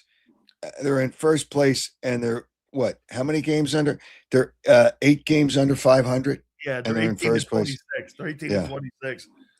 They're 18 and 26. I think the Knicks are going to win the East. Don't count the Celtics out. They find a way. There's something about the Celtics. They find a way. Every team that's ahead of the Sixers is better than the Sixers. The Miami Heat technically is behind them, but they're still better than the Sixers. In the playoffs, Eric Spoelstra, if you look at the coaches against Nick Nurse, not a chance. I not love a chance. Eric Ulster, he's so Great good. coach. Just Great a, coach. just a Great great coach. coach that Riley found, man. I mean, let me ask a couple last ones here on some baseball. Are you expecting anything this year with the Phillies this year? Anything? Do you They'll think win. They'll win think their they 88 regret? to. They'll win their 88 to 92 games. If they make the playoffs, there'll be a first round exit. I asked somebody a question. Somebody that called into my show on the podcast. What do the Phillies have a better chance of doing? Where do you think what would they have a better chance of doing? Finishing first in the division or third in the division? Think about that. They said third because Atlanta's going to be better. They're going to get players back, and they just got a really good pitcher. They're a good team. The Mets are going to be better. All this whining in Philadelphia that Bo Bichette agreed to a deal. He never agreed to a deal. He's getting $15 million more a year with the Mets. The Phillies are ridiculous to say, "Oh yeah, we thought we had a deal." No, you embarrassed the guy with it was an 8-year contract at $200 million, $25 million a year, $25 million a year, and the Mets are giving him 42. And in the new world, good players, you're going to have to give opt-outs. Whether you like it or not, you're going to have to give opt-outs. It's just, you got to go with the flow. You got to go. And the Phillies can't, or they won't. They can't and they won't because of the luxury tax. They can, but the luxury tax will be mind-boggling because they have so many bad contracts. Do you think Harper's contract's a good contract? It's got 6 years left. No way, because the back end of that will look like Pujols' contract. Remember at the tail end of that Angels contract, it'll be a contract that won't be that good. Like they got 6 years left with Trey Turner. Aaron Nola, they signed as probably with Wheeler, a number 2 starter. It's sad what happened to Wheeler, and I don't know how effective he'll be this year, but we'll see. So they signed Nola to a bad contract. They're still stuck with that stiff Taiwan Walker. They got 2 years left of him. That was a bad contract. Castellanos, they trade for a right fielder. They tell everybody that Castellanos is not going to be here. Now other teams don't want to trade for him because they know the Phillies are going to have to cut him and eat close to $20 million. So they're stuck with all this money. They still have to sign. The infield's the same. They went too many years with JT Realmuto, 3 years for a 35-year-old catcher who's been hurt, I think, 2 of the last 3 years. So they got a problem there. Bohm, they wanted to trade. Now they can't trade, and I didn't want them to trade him, but he'll be gone after this year. But they've got a young player that's supposed to be really good that'll take over at third base. And supposedly John Heyman, who I really like. I like the guy. They're talking about potentially adding like Jose Quintana. I think that 37-year-old guy, they need help in the bullpen. They need help in a starting rotation. So they're talking about adding somebody like that. And I'm like, man, Dave, I mean, dude, this is going to come down to your pen again. And like you said, you're going to win 90 games. And then you're going to get into the postseason again. And you're going to get rocked because you don't have starting pitching and you don't have a bullpen. I would really be surprised if the Phillies get to the World Series. I'd be surprised if they got to the League Championship Series. Championship still. Yeah, I just Rob Thompson, I think's a good guy. You know, he didn't like. He obviously was hates that guy, by the way. Just so you know, keep. Well, I know. Hey, listen, they all follow the computers anyway. It doesn't matter who the manager is. Doesn't matter. Tell me the best manager, Casey Stengel. I mean, it's just to go way back. But tell me the best manager, Bruce Bochy, great manager. Great manager. You know, they wouldn't hire him because he wouldn't follow all the analytics. You know why? Bochy, I always thought, and I think this too, about what makes a great manager. I think catchers make great managers, and pitchers. I love because it's the only position that a catcher looks at the field. The rest of them are looking inside the field, and they're looking out. And to me, the way you handle your pitchers, the way you handle your defense, the way you handle the situations when you're out there with your pitcher. Torrey was a catcher. I know he played third, Boach was a third baseman. Lehman, what's his name for the Tigers? He was a backup. I mean, Well, the pitcher and catcher are involved in every pitch of a baseball game. So I know the catcher can see it, but pitchers know what they're doing too. They understand it. But I thought Bud Black was a pitcher, yeah. And Bud I thought he was a pitcher. Yep, and it was a good Colorado manager. Rockies, I know him well. Loved him. He was with the Padres too for a bit. Yeah. And by the way, Davey Johnson was a bench coach on his staff when he was in San Diego. And get this, they never at all ever interviewed Davey Johnson. Or excuse not Davey Johnson, Dave Roberts. Dave Roberts was on his bench, and they never interviewed him. And Dave Roberts is going to the Hall of Fame. He is now. Yeah, he is now. I mean, it helps that you get so many great players, but Dave Roberts is a really good guy. I know he's a good guy. But the reality is, when you're getting back to the Phillies, their infield's the same, their catcher's the same. Brad Marsh is a ninth outfielder on a good team at best. He's terrible. And they traded a good catcher for him too. Terrible. So he'll platoon in left field. Crawford is a minor league player that's had real good success in the minor leagues. He'll probably be their center fielder. They got the new right fielder, who his numbers won't be that much better, if at all, than Castellanos, but he's a better right fielder, but he'll strike out a lot. The team still is loaded with strikeouts. I just don't think, but Rob Thompson, to get back, he said, everybody thinks we're just rolling it back. And he says, we got 20 to 22% new players. So he talked about the middle relievers and the right fielder. Like, give me a break, would you please? He was prepped to say that. So I said, he's right. They're not rolling it back. They're not as good as they were last year. So they're not rolling it back. For the last question for you, I just got a text message from Angelo. Oh, no. Ask Howard why he loves Nick Sirianni so much. And I don't love him. I think, okay. Why do you think he's a good coach?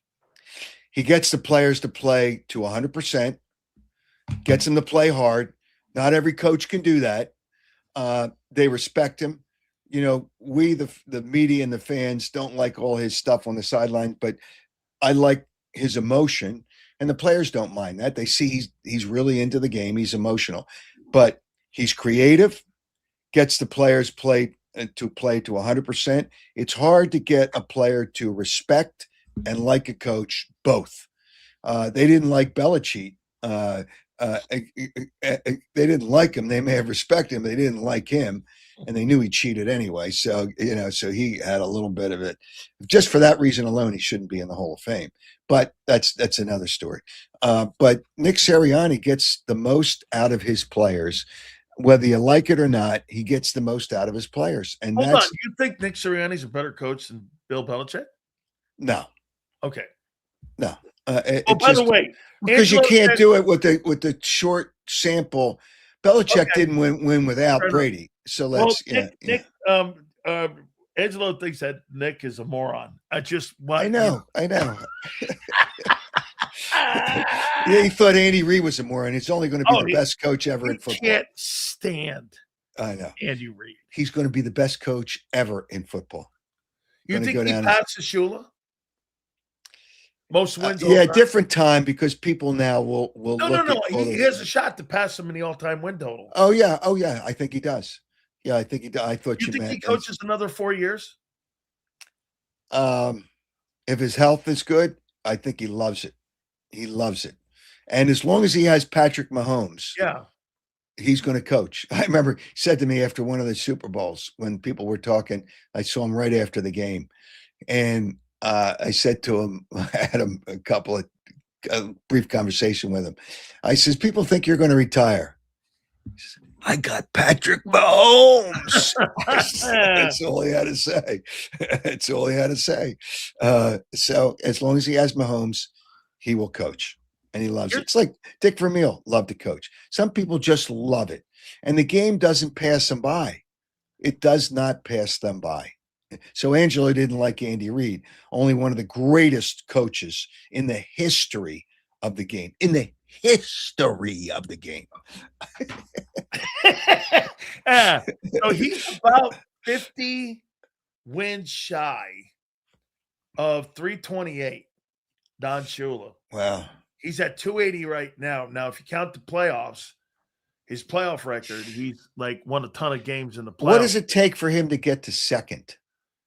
How many? 318 is Hallis. Okay. He's at 280 right now. So he's got to go 10, 10, 10. He's got to get, 4 years of 10 wins. Yeah, 4 years. That's what's going to, if he gets 4 years, he's going to pass. He's going to, then once you pass Hallis, Belichick's at 302 right now. Oh, he'll pass him. He'll pass him. Yeah. Now, Belichick's got, he's got 36 wins also in the postseason, but I'm talking regular season wins. Hey, wait a minute. Can you count? I'm going to say this, and I'm saying it sarcastically. Don't you count Belichick's wins in college? It's like Rick Pitino. They counted his wins in the pros and in college, and he got to 900. That's bogus. It's bogus. It's just totally bogus. You don't like Belichick? You don't think Belichick? You call that? He didn't win without Brady. He didn't win without Brady. Yeah, but okay. Then get this. What did Tom Landry do without Roger Staubach? Nothing. What did Bill Walsh do without Montana? Nothing. Wait a minute. He had Steve Young. No, he didn't. He didn't win a Super Bowl with him. That was he Seifert. Wasn't with. Oh, okay. That was Seifert. Seifert. One knows. Okay. Okay. Look at every single. What did Chuck? Yeah, but there are coaches that help develop that quarterback. Okay. Belichick didn't develop Brady, where Andy Reid helped. Well, in the their third, sixth round pick. That's a joke. That was a shot in the dark. That was a shot in the dark. He drafted him. 199. Andy Reid developed quarterbacks. It's like John Gruden. I think John Gruden's a hell of a coach. He develops quarterbacks. There are certain coaches that can help develop the quarterback. I mean, John Gruden won a Super Bowl with Brad Johnson. He made him into the Super Bowl quarterback. So this is why I think Nick Sirianni's a stiff, and I'll tell you why. Okay, Angelo. Okay, wait, no, here's why I think he's a stiff. George Seifert won in 8 years. He won 105 games and lost 35 games. Won 2 Super Bowls and went to 5 NFC championships when he was with the 49ers. Nobody calls that guy. He was a product of the system. He was a product of the environment. But he had Steve Young then. Okay. Right? Okay.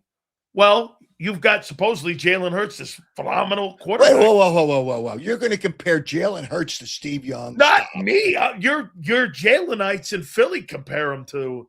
Forget about the Jalenites. People are foolish. You can't compare him to Steve Young.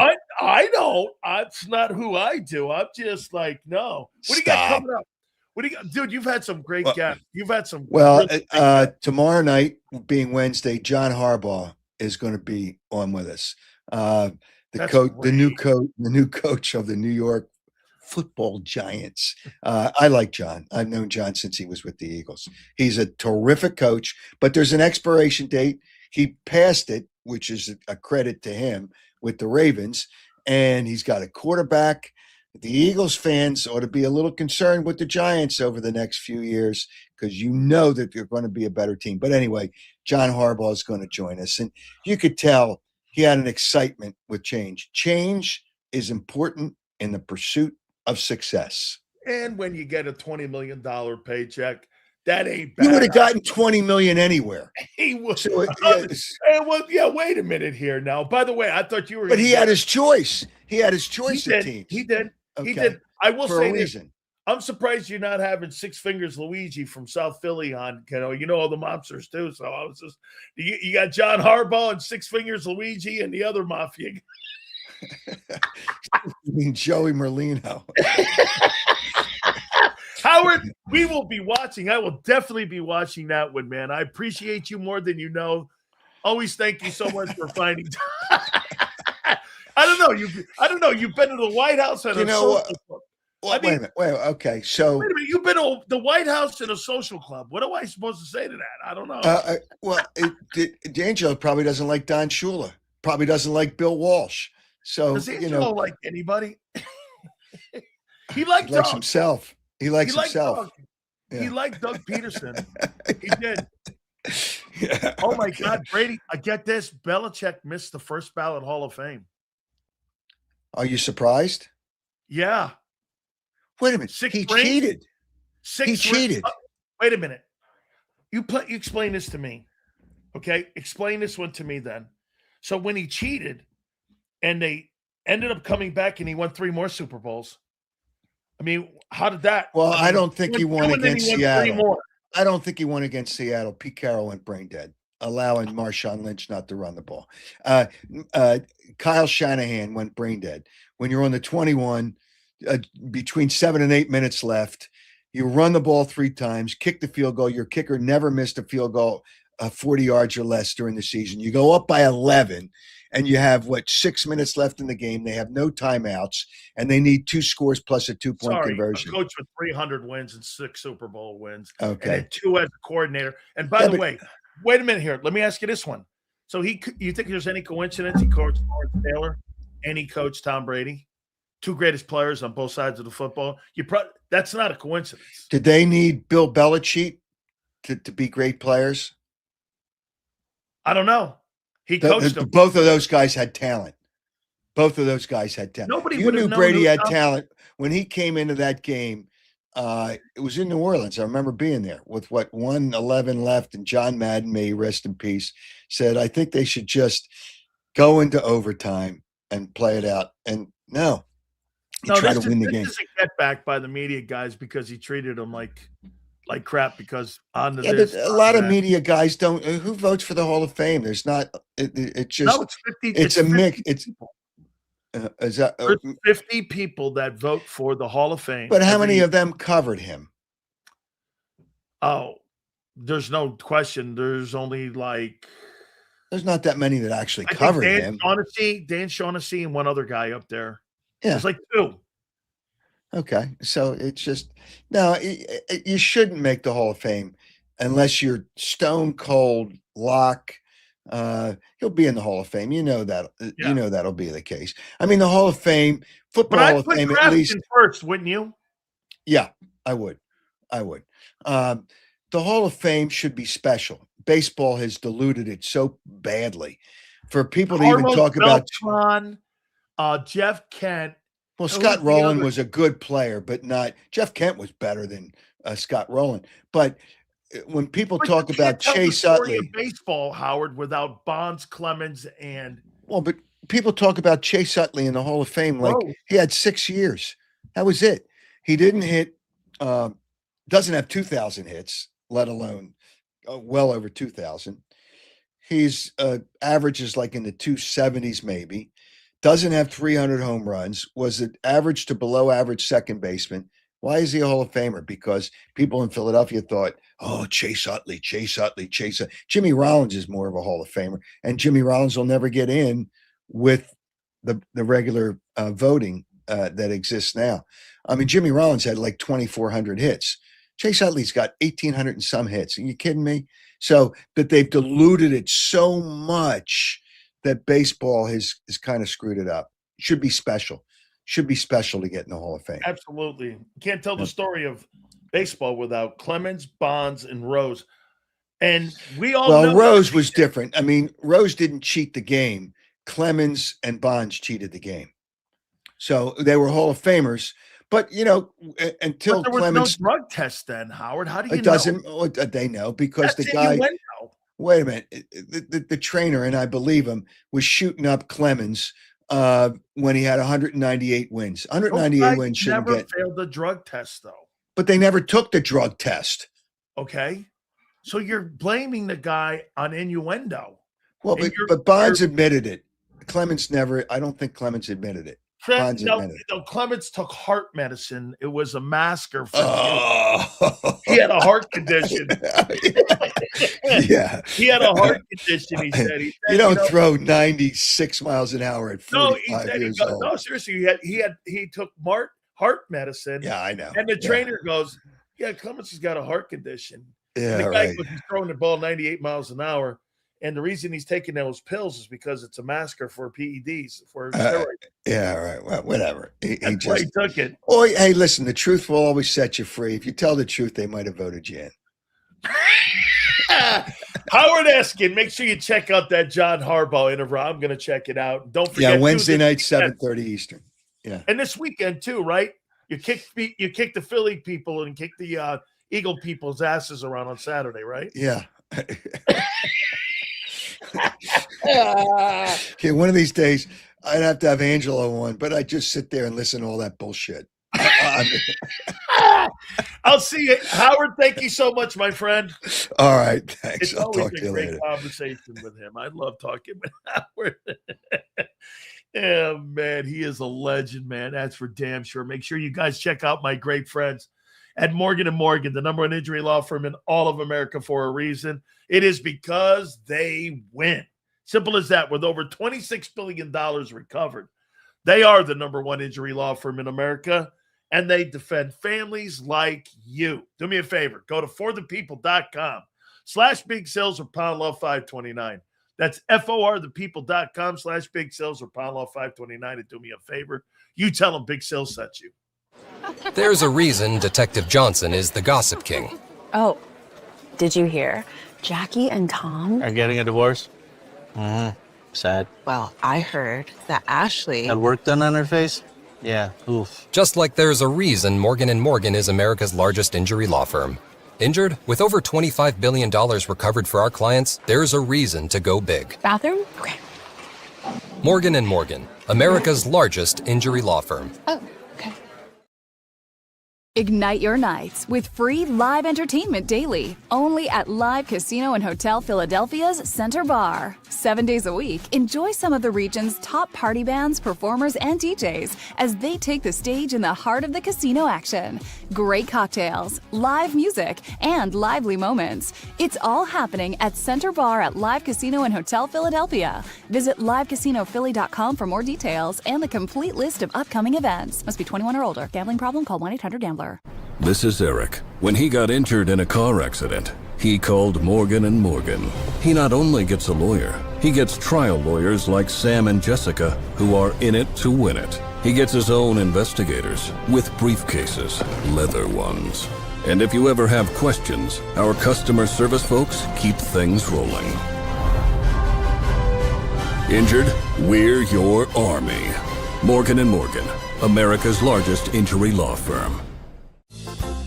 Welcome to the Jet Setters and the High Rollers, to the Shot Takers and the Tastemakers. Welcome to the Viewfinders, the Thrill Seekers, and the Night Owls. Welcome to everything you could possibly want on one 5-mile island. Welcome to the Wildwoods. Book your stay today. In our hometown, we all look out for each other. We go the extra mile to lend a helping hand. We step up to keep our communities going strong. And at Independence Blue Cross, we're here to keep you going strong. We've been deeply rooted in our communities for more than 85 years. And that connection to members has earned us our spot as the #1 health insurer in the region. So while you look out for your neighbors, know IBX is always looking out for you.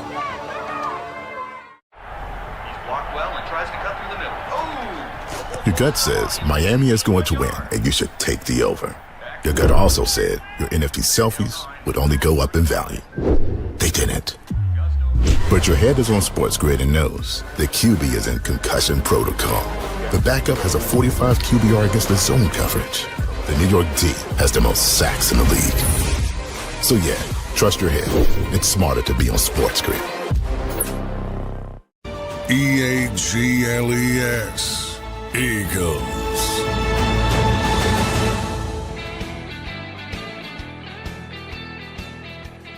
Eight-time Super Bowl winning coach, 302 wins, 36 postseason wins in the playoffs, and he's not a first ballot Hall of Famer. That's not on Bill. That's on the people who vote for him. It's not a Hall of Fame. You can say whatever you want. It's not a Hall of Fame. It's dopey. It's stupid. I mean, This is more of an indictment on the people that are voting in the voting process. Say whatever you want. He's got a 333 wins and 178 loss, including the playoffs. His career victories are only second to Don Shula. Was and completely the all-time winningest postseason coach. Yeah.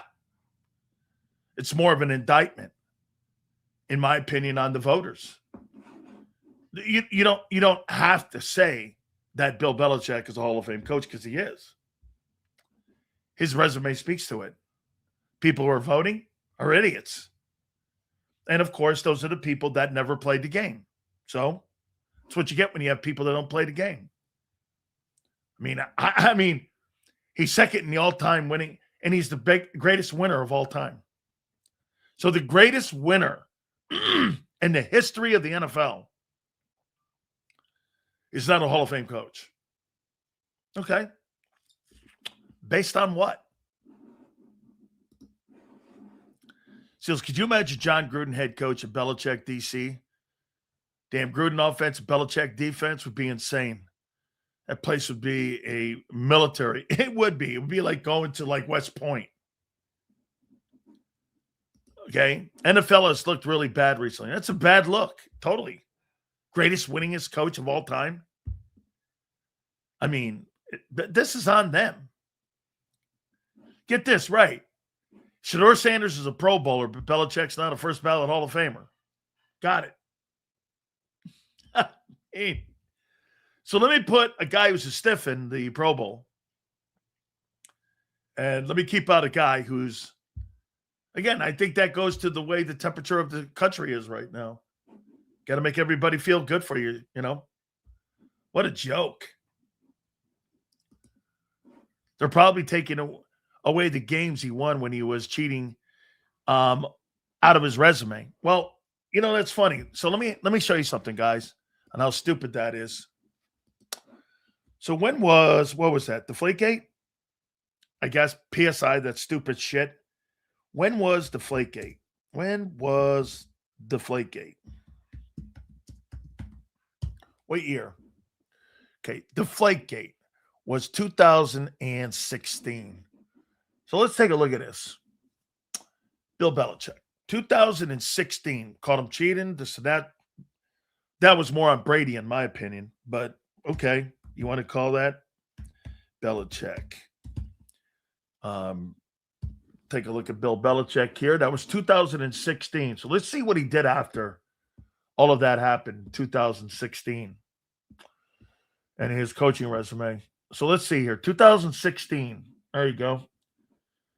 How many Super Bowls did they win after that? They won 2. I don't know. I mean, they won 2 Super Bowls after that. Okay, sure. Okay. Whew. I put it on my life that those 10 voters believe men can get pregnant. Took Jimmy Johnson forever too. Yeah, well, this guy's got 332 wins, 36 playoff wins, and 8 Super Bowl rings compared to 2. I love Jimmy. But, I mean, and you know I do. Again, this is not on Belichick. This is not on Belichick. This is on the voters.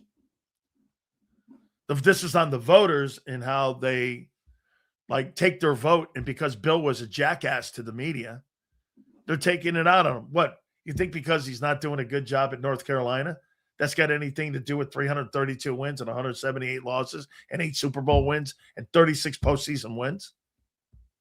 You're stupid. I mean, you know, he found Brady. He developed Brady. He had those great defenses. I don't know what else to say. I mean, it's quite a tragedy. The league will put Shedeur Sanders in the Pro Bowl, but they'll keep Belichick out of the Hall of Fame. Shedeur Sanders is a stiff. He's a stiff. 90% of people who cry about Spygate don't have a clue what happened. Yeah, hey, Spygate? Jimmy Johnson used to do that shit all the time. Jimmy Johnson they would tape down the sidelines, or they would get the copy of the local television station that was doing, and they would see if they could pick up hand signals. Same thing like baseball, when baseball is looking for signs and stealing for signs. Same thing that happened to the Astros. Isn't it funny? Astros, nothing happened to the Astros when it came to hitting those cans. Nothing happened to those guys. Totally strange times, man.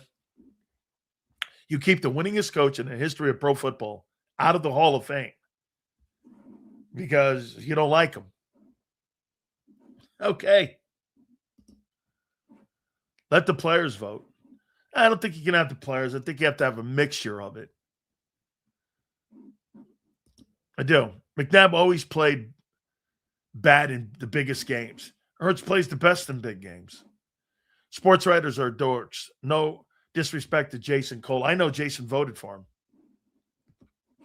By the way, we're going to get Jason Cole on tomorrow. Jason was in the room. So we'll have Jason Cole on here tomorrow. Okay? And we'll get Jason's take on it, on what happened. Tuesday, January 27th, 2026. Still no OC in Philly. Yeah, it's the voters. It's an indictment on them. How do you justify that, get in front of a microphone, not voting for the winningest coach of all time? Okay. It's totally stupid. I mean, just stupid. I hope the NFL doesn't turn into the NBA where if somebody gets shot for effing with the law 10 miles from the stadium, they cancel the game. The NFL doesn't cancel anything. They're like the SEC. President Kennedy was assassinated. The league didn't cancel the games that weekend. Remember that. Roger, and what was it? Pete Rozelle said it was one of the biggest regrets he ever had. Yeah, that's after the fact. Man, the worst thing I ever did was playing those games right after President Kennedy was killed. Hey, thanks.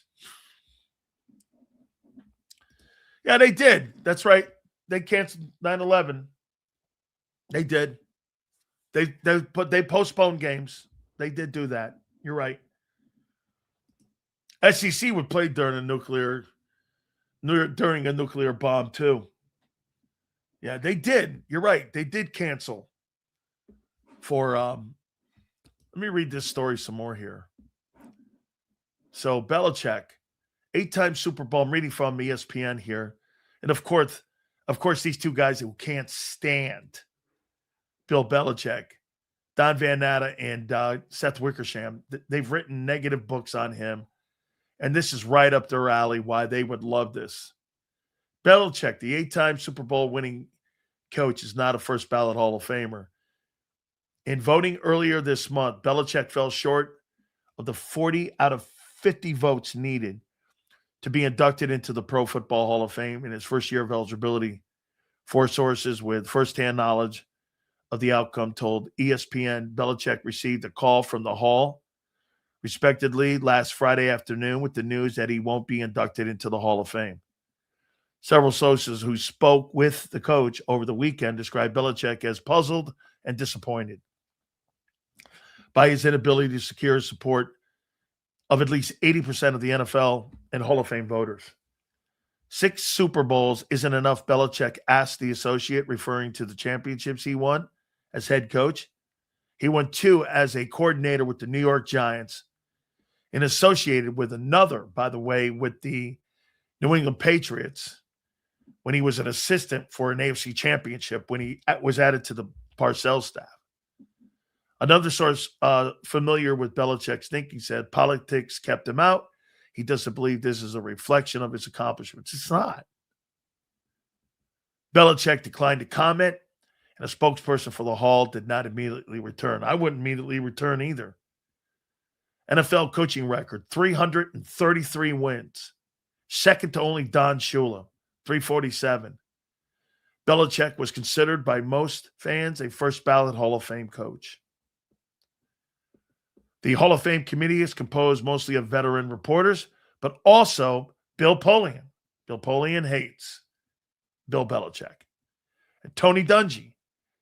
I don't know if Tony Dungy's opinion is what it is on him, but I know Polian hates him. This year, Belichick was a finalist with Robert Kraft. His fellow co-architect of the NFL dynasty in New England has marked the first time that Kraft, 84, was a Hall of Fame finalist, 14 years of campaigning on his behalf by this team's long-term PR man. Now, listen, if Kraft goes in first and they wanted to do that way, sure. Okay? Appreciate you very much. Thank you. So if they wanted to go down that lane and say that let's get Robert Kraft in with his 11 Super Bowl appearances and his 6 wins, I think if Kraft or Belichick, they should have went in together. Okay? Bro, I'm a Cowboy fan, Dan. Dan Zanner. I love watching your content. You guys keep it real about everything, not just Eagle stuff. Keep up the great work. Thank you very much. We appreciate that. Hilarious, they didn't make Bill Belichick a first ballot Hall of Famer. It's a complete indictment on the Hall, not on him. You know what? I bet Kraft is behind this. He doesn't want to share the podium. Why wouldn't Robert Kraft during the Super Bowl want to put Belichick in and then himself in and then his team win a Super Bowl? Marty Warningwig is 63 years old. Bring him in and help develop Favre, Young, Nab, Garcia, Bowles, Vic, and Lamar. I like Marty Morningwig. Good coach. Kraft is a backstabber. Belichick may be an asshole, but he isn't fake. Man. Same reason he bashed Belichick when he was talking to the Falcons. Maybe your guys are right. Maybe this was because I know this, Dan Shaughnessy, who is a sports writer in New England, and the guys from the Globe and from the other Boston newspaper, the Herald, they can't stand Bill. I interviewed Bill when I was working at WEEI in Boston. We used to get Belichick and Brady on the morning show, and I did the morning show a couple times for WEEI, and they had signed contracts. So I interviewed Brady, and I interviewed Belichick, and they had these contracts with WEEI because they were the flagship station of the Patriots at the time. And so those guys would come in, and I got a chance. And Bill knows, of course, Jimmy Johnson. He goes down to Almirado all the time. And so, yeah. I mean, I don't look at I don't look at this in any way, shape, or form as a shot at Bill. It's more of a stupid thing when it comes to the Hall of Fame voters. And when I get off, I'll make sure that I tell Jason Cole I think that's and Armando and Jared Bell. I think it's a joke.